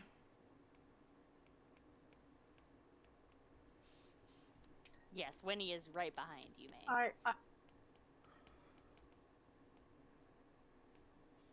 Aaliyah? I was gonna say, if no one else does, I do. I think if Wynni and you may go in, I'm certainly have been like looking behind to check that nothing's been coming at us from behind this whole time. I'm keeping that in mind. And yeah, if anything tries to sneak so up I on you, I'll. Yeah. I look at Battle questioningly before I make my decision. Okay. Battle, you heading in? I gingerly take back the rope and apologize. Sorry, I shoved this in your hand. My friend doesn't say much, and well, I know that was probably very hard for her. But and then I think I just like that same bashful, don't really talk about feelings, and then I go in. Okay, so you all go into this room. You're gonna have to go in pretty deep, Battle, to get the bucket in there on the end of its rope. I think you're probably the one that notices this because you're looking behind you to make sure Bucket gets through the door. But as soon as Bucket and everybody's crossed the threshold, and as soon as Bucket crosses the threshold, there's now just a wall there. There's no door, and it also has things hanging on it and little nooks and crannies. You've entered a room that is full of objects, and as you look closer at the objects, you realize a lot of them are keys. What's really interesting about every object in this room is that they're all made out of metal, and then you start thinking about it and you realize, all of these objects could theoretically be called keys. Some of them just look like your traditional, key with the teeth in it, and some of them don't. Technically a rock can open a door if you throw it hard enough, right? So that's kind of a key. So you're looking at all of these different metal objects. Is there much light in the room? Just the umbrella from This Yume. logic, does that mean anything can be a spoon if it scoops? Yeah. Good. So Bucket We'll is a dive deeper spoon. into that later. Yes, I have thoughts.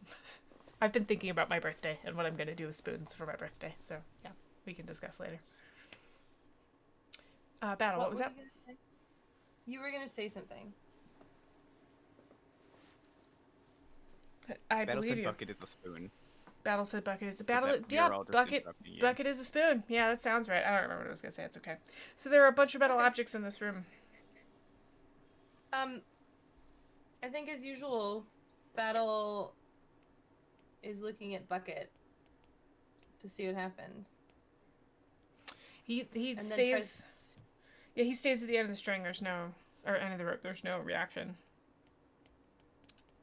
I think she's gonna try and see if she can pull him a little closer and if something will happen, or if he just stays like sentient. Or not sentient, just stays like autopilot. Are you gonna try and pull him like 5 feet, within 5 feet of you? I don't know. Maybe not.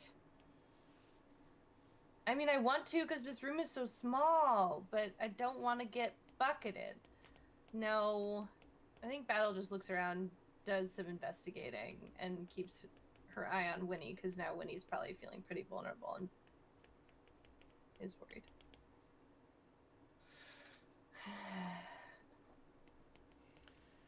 Okay. I heard a... Maybe tying Bucket to something to not have to drag it around. Yeah. Okay. If we tie up Bucket and then like walk away, does Bucket still try to follow or not? Because you're not pulling the rope anymore. Bucket does not try to follow if you try to tie him off.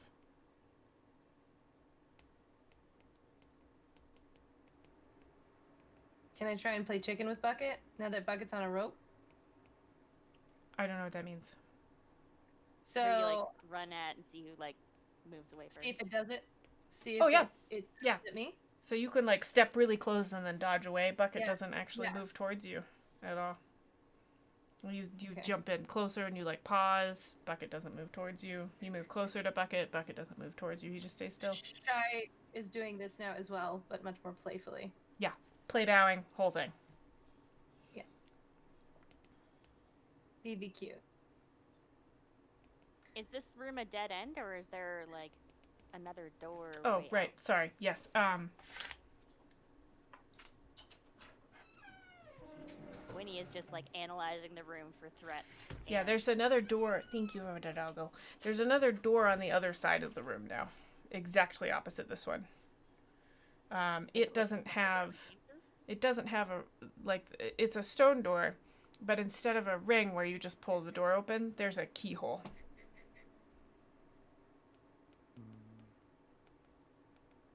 And there are many keys in here. Probably Do any of hundreds. them have a broken wing? No, none of them are on wings. No, none of them have wings. They're all on hooks and things. Winnie, we're gonna need you at your best. Do you think you can hang out like this for a while, or do you need some help with it? What? Help with what? You may take Swinny's hand, and their hands start to glow. And she's gonna try to cast Lesser Restoration. Ooh, tell me what that does. I'm gonna read the text of the spell, and you decide whether it has any effect. Yes, please. You touch a creature and can end either one disease or one condition afflicting it. The condition can be blinded, deafened, paralyzed, or poisoned. It's a second level spell. I do think this is a condition in a lot of ways. Like, I think the cards tend to be conditions. I think of them that way when it comes to the D&D rules. I would say this would cure that if you, and I think it's a good story moment as well of you maybe being able to do that. So yeah, I'm absolutely willing, unless for some reason the Winnie's players like, nope, I want to reveal more of my backstory this way. That's the only reason I would say this doesn't work. No, I'm getting a head shake. So okay, yeah, this heals it. And so there's a soft glow, you said? Mm-hmm. Just a little. I would say this one's more like a pale pink light, because not all of her magic is golden shining yellow. Right. And the rest of you realize that there was a soft sort of murmur in the back of your head this whole time, and it's gone now. You're not hearing any of Winnie's thoughts anymore. Why are you wet? I ask my dog that all the time. We're all gonna need to be a little more. Like, all of us need to practice some patience while we're in here, but I don't want you being more upset than any of us need to be. So I hope that helps. Can you still? Can you? And she just points at her head. Do you say that, or do you think that? I say it out loud, but then I point at my head. And kind of, can you hear what I'm thinking right now? No. Shakes her head. She's gonna look at everybody else. Head shaken. Okay. That does help. Thank you. Good. Yay. Now let's find this key. All right. We're getting close to the end of time. Would you like to try and solve this evening, or would you like to try pick this up next time? I'm Get to try flexible. and solve this evening. Okay. So let's get some investigation checks from y'all. Leah had to step away, so I'll get hers when she gets back.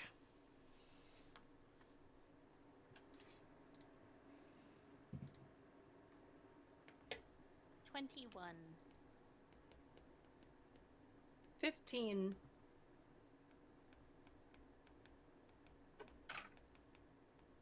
I got a natural 20 by trying to figure out what the bonus is. Nice.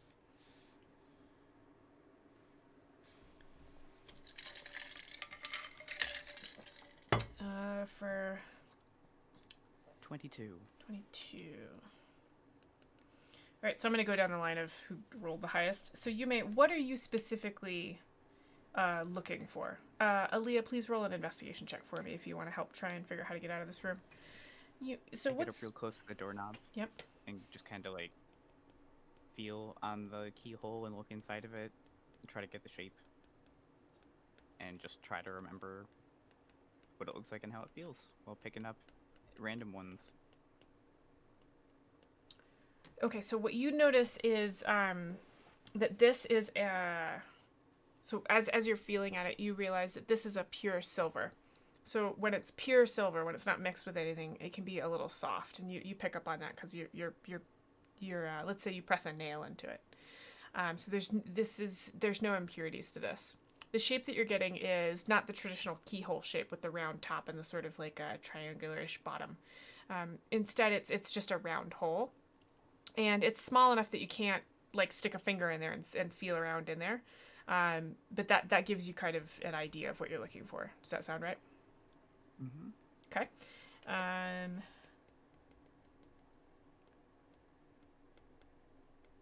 Aaliyah, what'd you roll for your investigation check? I rolled an 11. Got it. Okay, so I'm going in order of who rolled the highest. Wynni, what are you specifically looking at? I was specifically looking at the door to kind of determine what type of key. Okay, so can we do this? Yume, are you going to share what you found with everybody else? So maybe. Okay, so would that inform Wynni? So you know that the door, the handle, the keyhole is made out of a very pure silver metal and has a round hole instead of a traditional keyhole shape. So what would you look for next, do you think? A key that is of the same material that is somewhere in the room.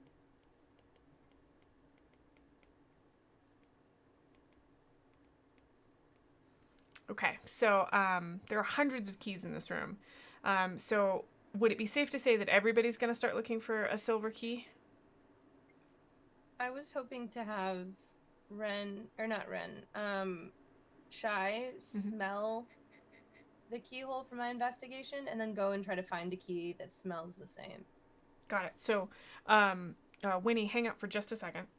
I had 15 for what it's worth. Yeah, I actually wrote it down this time, so I remember all that. Is the silver shiny? This might make a difference. It is not. For It's other sort of a matched silver. Smell for same smell.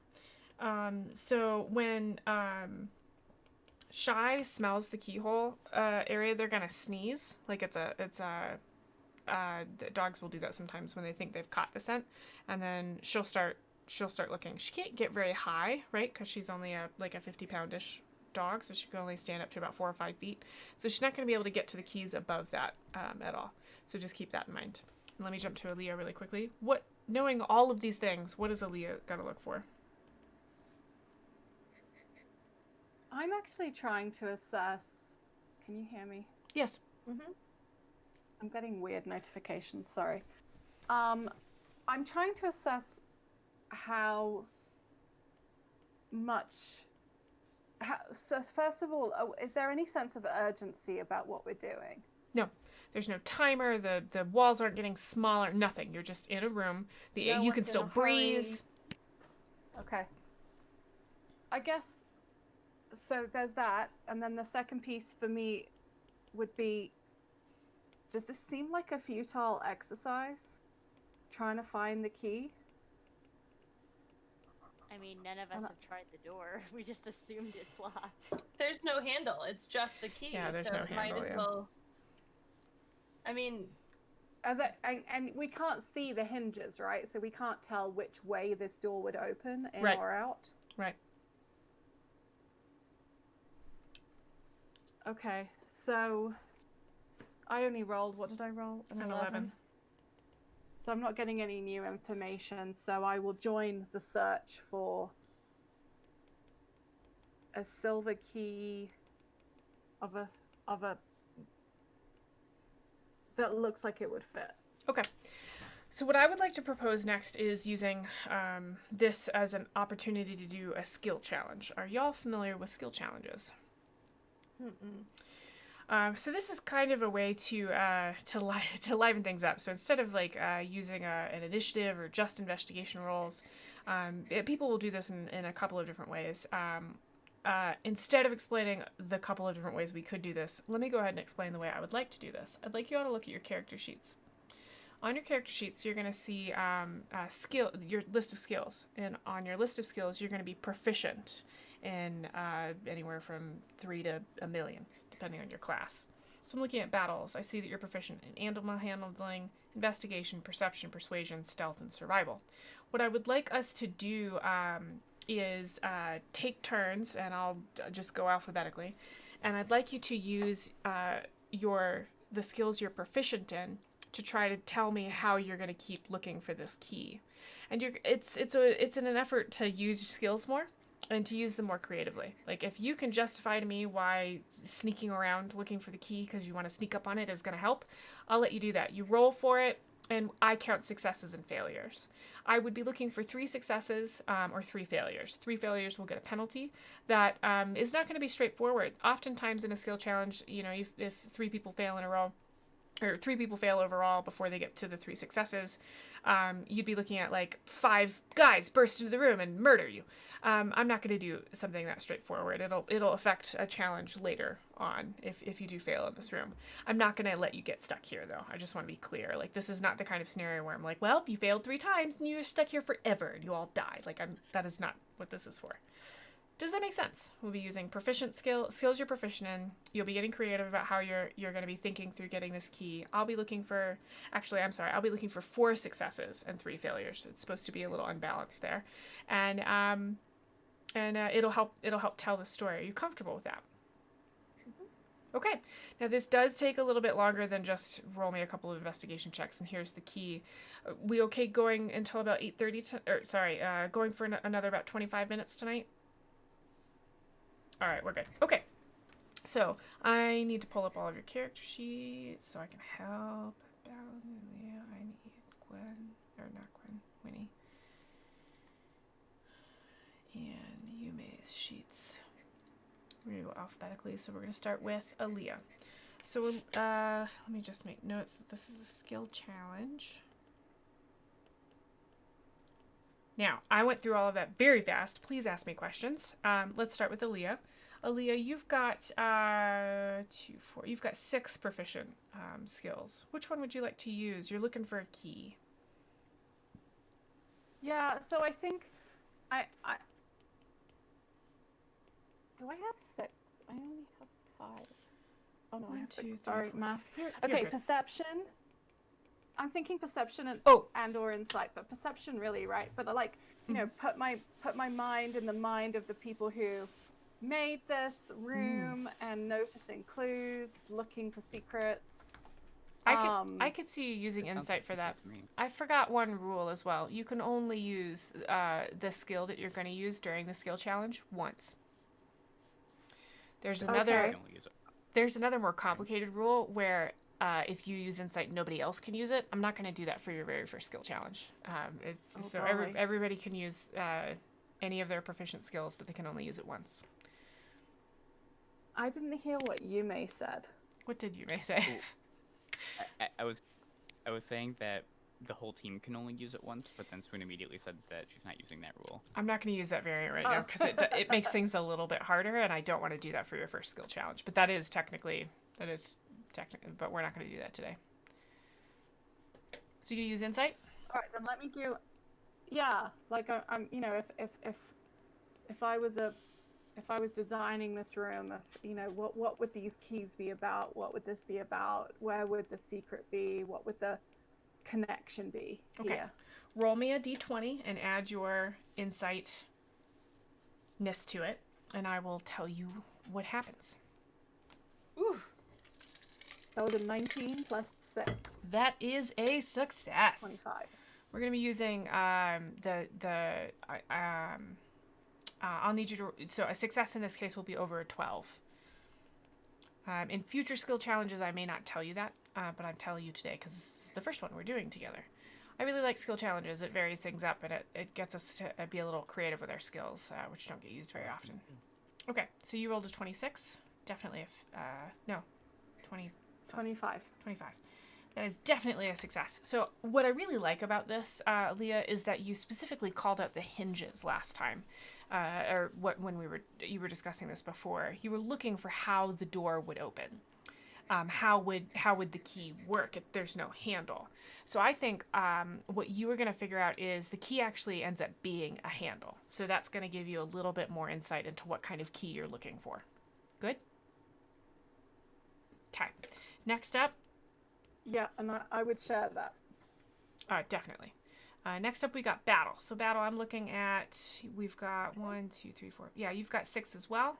Which one would you like to use for your to be looking for this key, knowing everything everybody else knows at this point? Probably perception or animal handling. Because Okay. if I'm doing teamwork with Shy, part of me wants to play the hard way and just say animal handling, because that's an easy enough one to explain, but I don't think I will. No, I don't mind you doing that, right? Like, you've really got this connection with Shy. I think what we could do is complicate it a little bit, right? Like, instead of just being like, I tell Shy to look for the key, maybe this turns into, this is going to be something you want Shy to be doing in the future, right? So, are you familiar with building complex task work with dogs? Scaffolding. Yes, great. Yes. So let's use this as a time where you're going to try to build a more complicated task for her to follow through on. Does that sound all right? Sure. Great. So perhaps because she can only reach the bottom half if she doesn't find it down below, perhaps I teach her to stand on imagine me standing at a 90-degree, legs are upright, and my upper torso is bent over, so my back becomes a table. Yes. And I make her stand on it, sniffing around while I'm walking. More height. So So good. I like it. Okay, roll me a d20 and add your animal handling.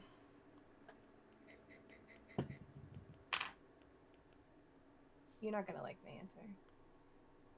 Did you roll a 7? I did. Plus 6. Well, you have a success. Do the math for me. My brain hurts. 13? Yeah. So that is a success barely, but you rolled a 7.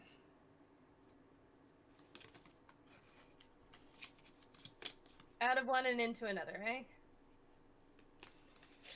Yeah. Oh no, that's a terrible one. Some of these are like situational, like you have to be outside. It starts raining. Actually, I'll use this one. The room floods. Everyone drowns. So must turn to the. Oh no.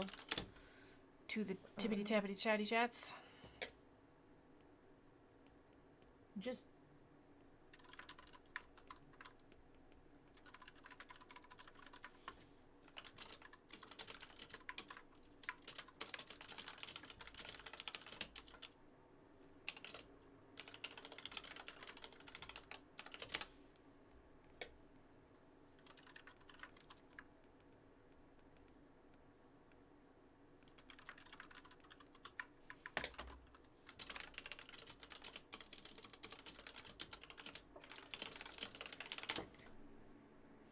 Deck of Wonder cards are fun.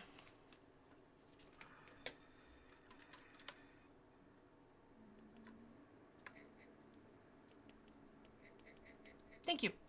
Okay, so we've got our second success. Now we're looking at, I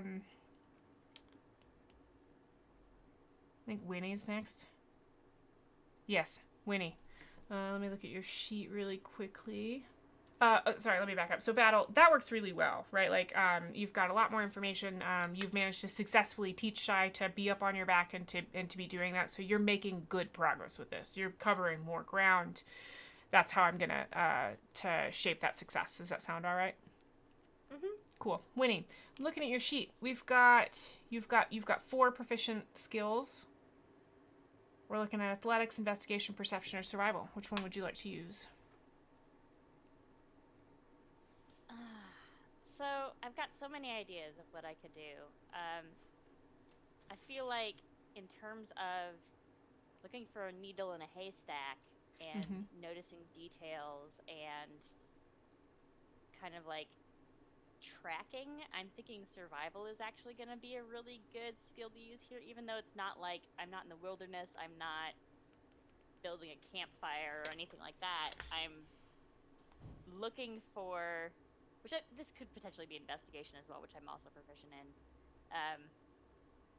I'm looking for patterns. I'm looking for things that look out of place or maybe look like the right place to look, like Yeah, tracking. I feel like survival has a pretty literal interpretation that I don't like. I really like it when you think out of the box like this, right? Like where you're thinking, you're looking for patterns, and just like you said, I think you can use that indoors. I think you can use it in a challenge like this. I really like the way you described that. So I'm gonna write down patterns, tracking. It's almost like forming a sense of intuition about the space you're in and what you would need to do to survive. Yeah. So go ahead and roll me. Roll me a survival check.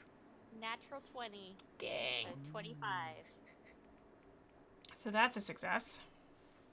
So I think what we'll see here is you start to piece together that there is a pattern to the way the keys are organized. At first, it looks very chaotic, but you're realizing, okay, so there's a lot of the coppers here, and then it moves into brass. Now there are obviously pieces that like there's a gold one in amongst the copper. What does that mean? So you're starting to analyze that, and you really feel like you're making progress. Does that sound all right? Yep. All right, and Yume, we're up to you. You've got a bunch. Do you? Yeah. Skills. I know what I want to do. Skills. What do you want to do? It might be a stretch here, Mm. but we'll see where it goes. Mhm. So, Yume is not very experienced when it comes to metalwork and locks and keys, Mhm. but she has read a lot in between her church and garden work. Yep. And I'm thinking in one of her books, she read about an old, like, history of some old, like, locksmith. So I'd like to use Ooh. history. Yes. Oh, I love it. I've I definitely absolutely read love that. about things, but the roll would probably determine how much I took out of reading. Yes, exactly. Yeah. I think that sounds really good. I really like the idea that you're relying on book knowledge. I think Yume has that fits in with Yume really well. So yeah, go ahead and roll me a history check.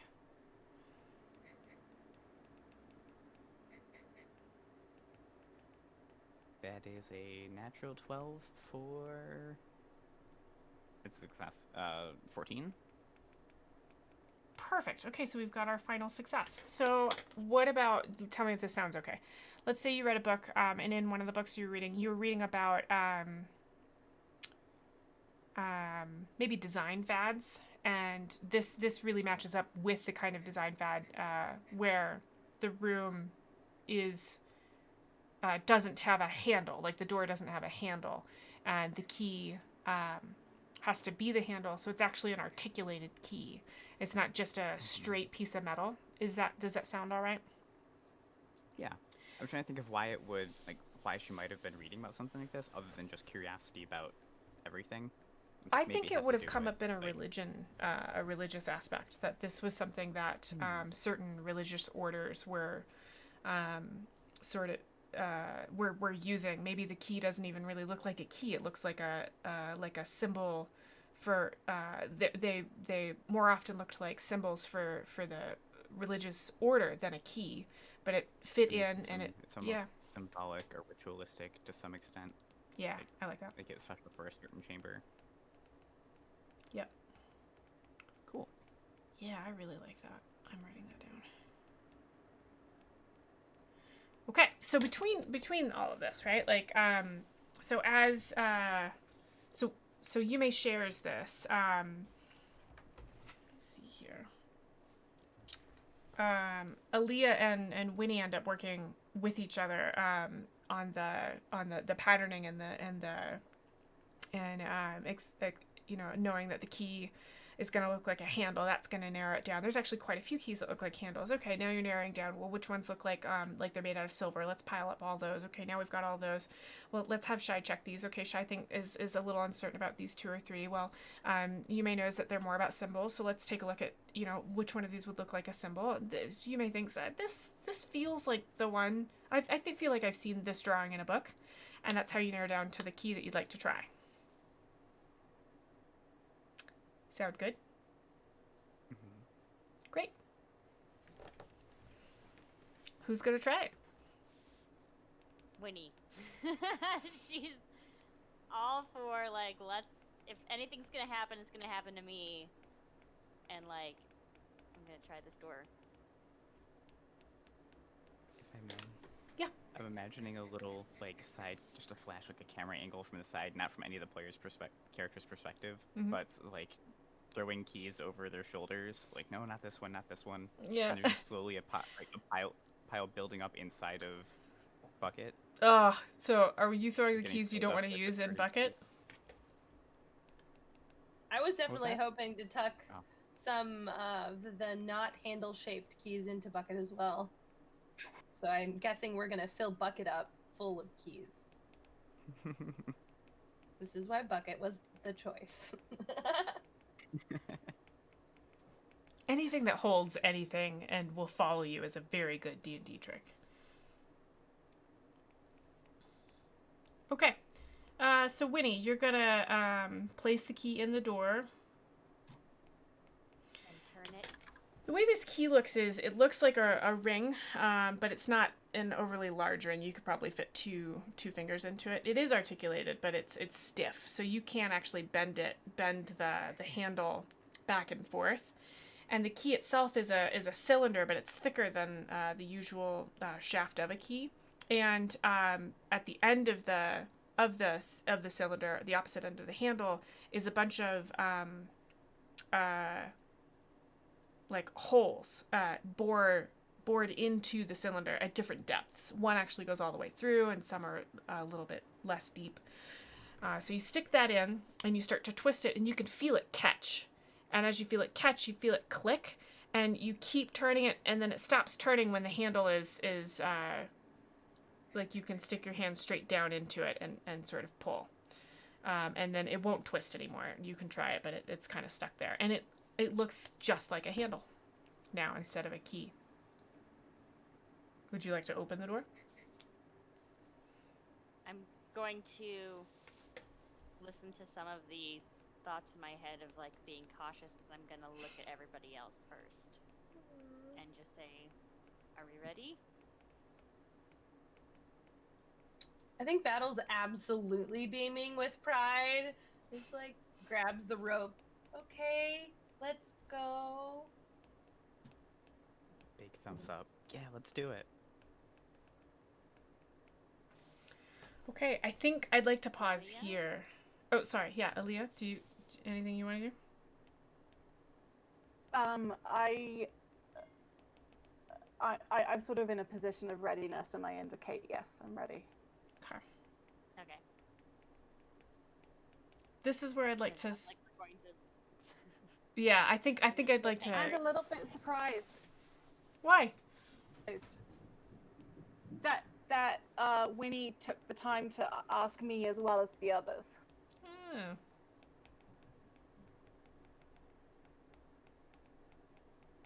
We are a confusing bunch to you.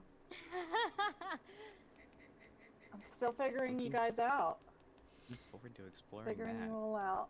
I like this because, it's not okay, we're all a new group now, let's keep going. Aaliyah's definitely like making this a more dynamic integration, and I find that really entertaining.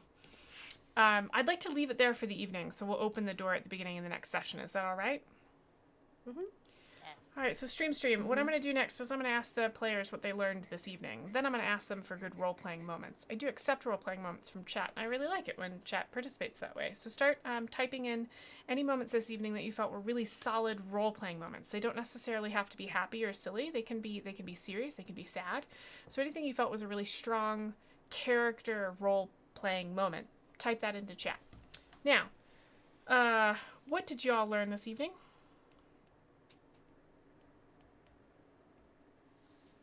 Players? Robots have a range, and after that they just become a useful pull behind buckets. Okay, robots have a range.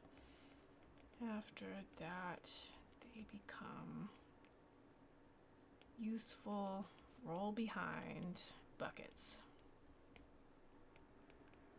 God, what else have you learned this evening?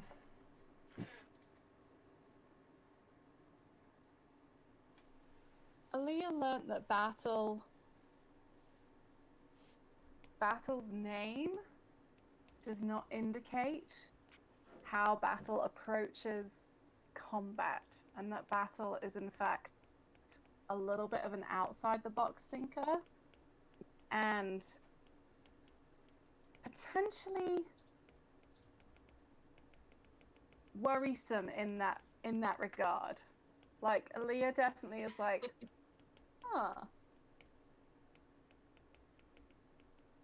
Battle's got layers. And yeah.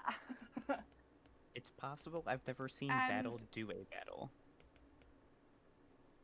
I mean, we've fought, but I'm not sure. I'm joking. Like, I know she shot arrows, but it's possible that Yumi's never seen it happen. Yeah, she's a thinker, that's for sure. I do find that interesting. Yeah, that's a good point. Okay, what else have you learned this evening? I mean, we learned some backstory about Wynni. Yeah, I've been trying to think about how to say Involuntarily. that Wynni has a lot of sensitivity about her past. That's not a good way to put that.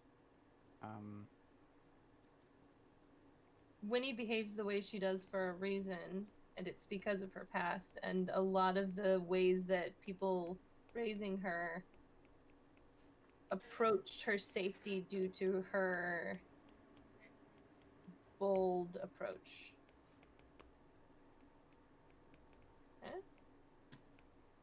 I didn't catch that last bit. Wynni has painful memories. Yeah, they what you glimpsed of her past wasn't sunshines and daisies for sure. You didn't get to see her skipping along the forest trail with her friends or her family. That's true. What else did you learn this evening?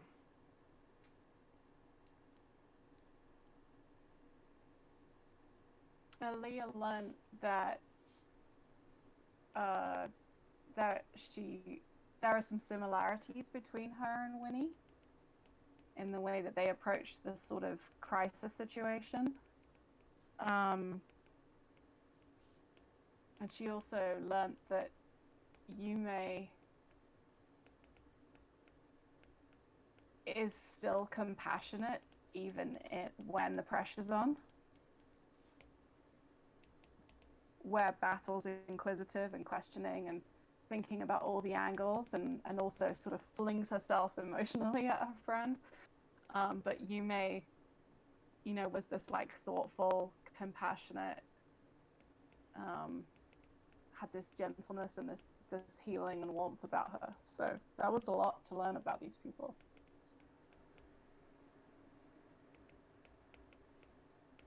Yeah, we learned a lot about everybody tonight. I like that. It's like not a lot happened, but a lot happened. Yeah. As usual with this group, which I like. All right. Anything else you learned? Or are you ready to move into role-playing points? One more learn. Mhm. Whoever/whatever is behind this metal clock robot place also has the ability to make people read other people's minds. It's all a conspiracy. I'm an unreliable narrator, but that's what I learned. I was having the same thought. So, because we all know we're using the Deck of Wonder, it can sometimes feel like those are, like that thought there, like this place, whoever made this place can make people read other people's minds. But we can weave that into the story, right? Like that can add a layer of mystery. The stuff that happens via the Deck of Wonder, there can be a reason for it. Yeah, it's part of how we want to use it, I think. We thought that there was something to do with the train that made Battle green. Like that was just a random thing that happened for no reason that we're just shrugging off. Like that happened and we had to deal with it. Right. It didn't affect us too much. We used it to our advantage, but yeah, I think you two correct me if I'm wrong, but I think we all thought it had something to do with the train. Yeah. Yeah. There's some sketchy stuff about that train. If random magic things continue to happen and follow us outside of just the train, that'll take us some time to piece together. That's true. Yeah, and it could be a grander conspiracy as well. Yeah, that'll be interesting. Okay. Did you learn anything else, or would you like to jump into role-playing points? purely from a map standpoint, we've made it past the first room. I don't know how long we journeyed. We didn't even keep track of that amount of time. Like Beyond 5 an hour hours. for the robot. Huh? Like 5 hours total so far. Is that all? Something Been like around that 5 or 6 hours. Okay. So that's good that we have awareness of that. And that so the first room seemed to be a room for like, although it doesn't even seem like it had a purpose, right? Because it was just like tunnels for the robots, which could have very easily just gone through the walls anyways. But then the second room is a room that was like, we never figured out its purpose, but it was a room full of puzzle pieces. This isn't exactly a learn, but for the sake of saying it, I'm convinced that this place is massive, and there were lots of other, whether we can get to them or not, lots of other places where these robots do things, and that was just a convenient through way, and there's like big areas on either side beyond those little mouse holes. This is a giant factory. Mm-hmm. That's what I think. We're just in the places where guests can wander around. Does Tyler Those are think that, or does employee-only Yume think doors? that? Yeah. No, you may probably can think that there are spots beyond those holes that we don't have access to yet, because even though we don't know what the purpose is, there has to be some purpose to this, to these robots doing this. Fair. Totally fair. Okay. I think that is a good learned. That's a thing that you know, a thing that you're thinking. I think that's good. All right, we ready for role-playing points? Sure. Mm-hmm. Cannot type today. All right, role-playing point. Who's got one? Good role-playing moment. One for Yume for using, was that greater restoration, lesser restoration? Lesser. Yeah, restoring. And then one for battle for putting down the rope and giving Winnie a random hug attack. The hugs.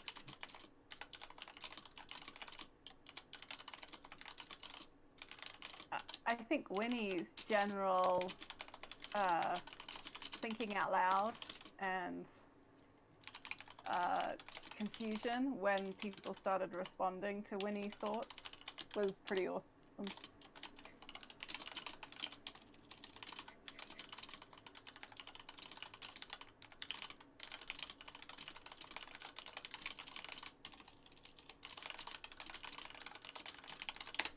Yeah, those are all really good. Other good moments. None from chat. Winnie's, I don't remember exactly what Winnie said, but like, what is a hug?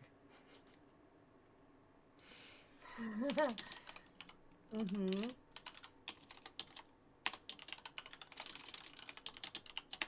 Mm-hmm. I also think because of this context and just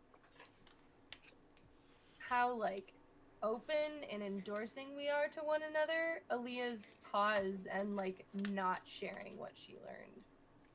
Ah. Because that is very anti-flavor of what we're used to, and so like it's just adding a lot of depth to the group in a way that we haven't seen before.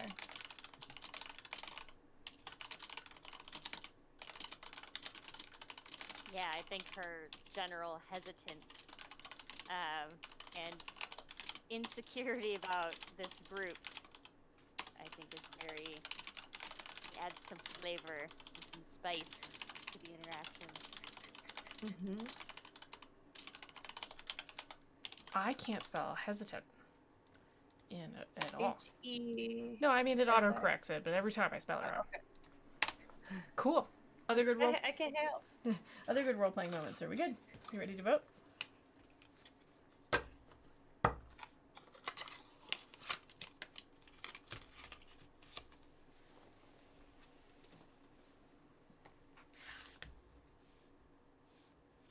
Okay, vote away, my friends.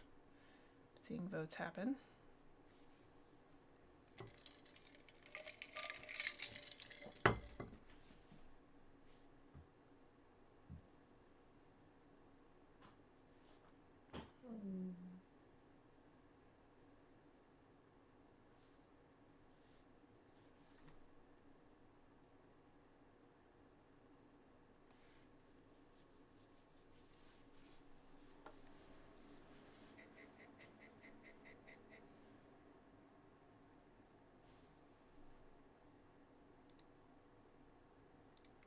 Okay, so we didn't get more than one vote on anything, but technically Winnie had 2 moments, so I'll give it to Winnie because she got a vote on both for the way she responded when people could hear her thoughts and the way she thought out loud and the what is a hug moment. So Winnie, you've got a role-playing point for next time. Yay, again! Yeah, 2 in a row. That's pretty good. All right. This is like one of the first times like in our entire campaign that I've gotten the role-playing points, so I'm actually pretty happy. Yeah, I really like your character. I think this is coming. I mean, I love everybody's character, but you had some really good moments tonight, I think. Okay, so stream. That's about it. We'll wrap up by sharing where people can be found over the next week. Is there anything y'all are doing over the next week that you'd like stream to know about and come find you doing?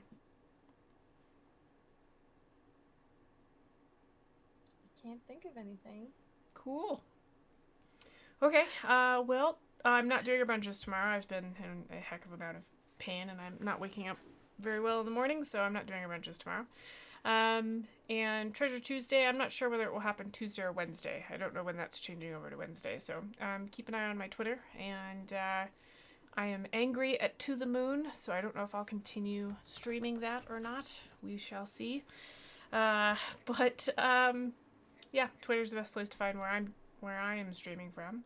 But other than that, I think we're good. I hope everybody has a good rest of their weekend, and I think it's time to say goodnight, stream. So, everybody, bye, stream. Bye, stream. Bye, stream.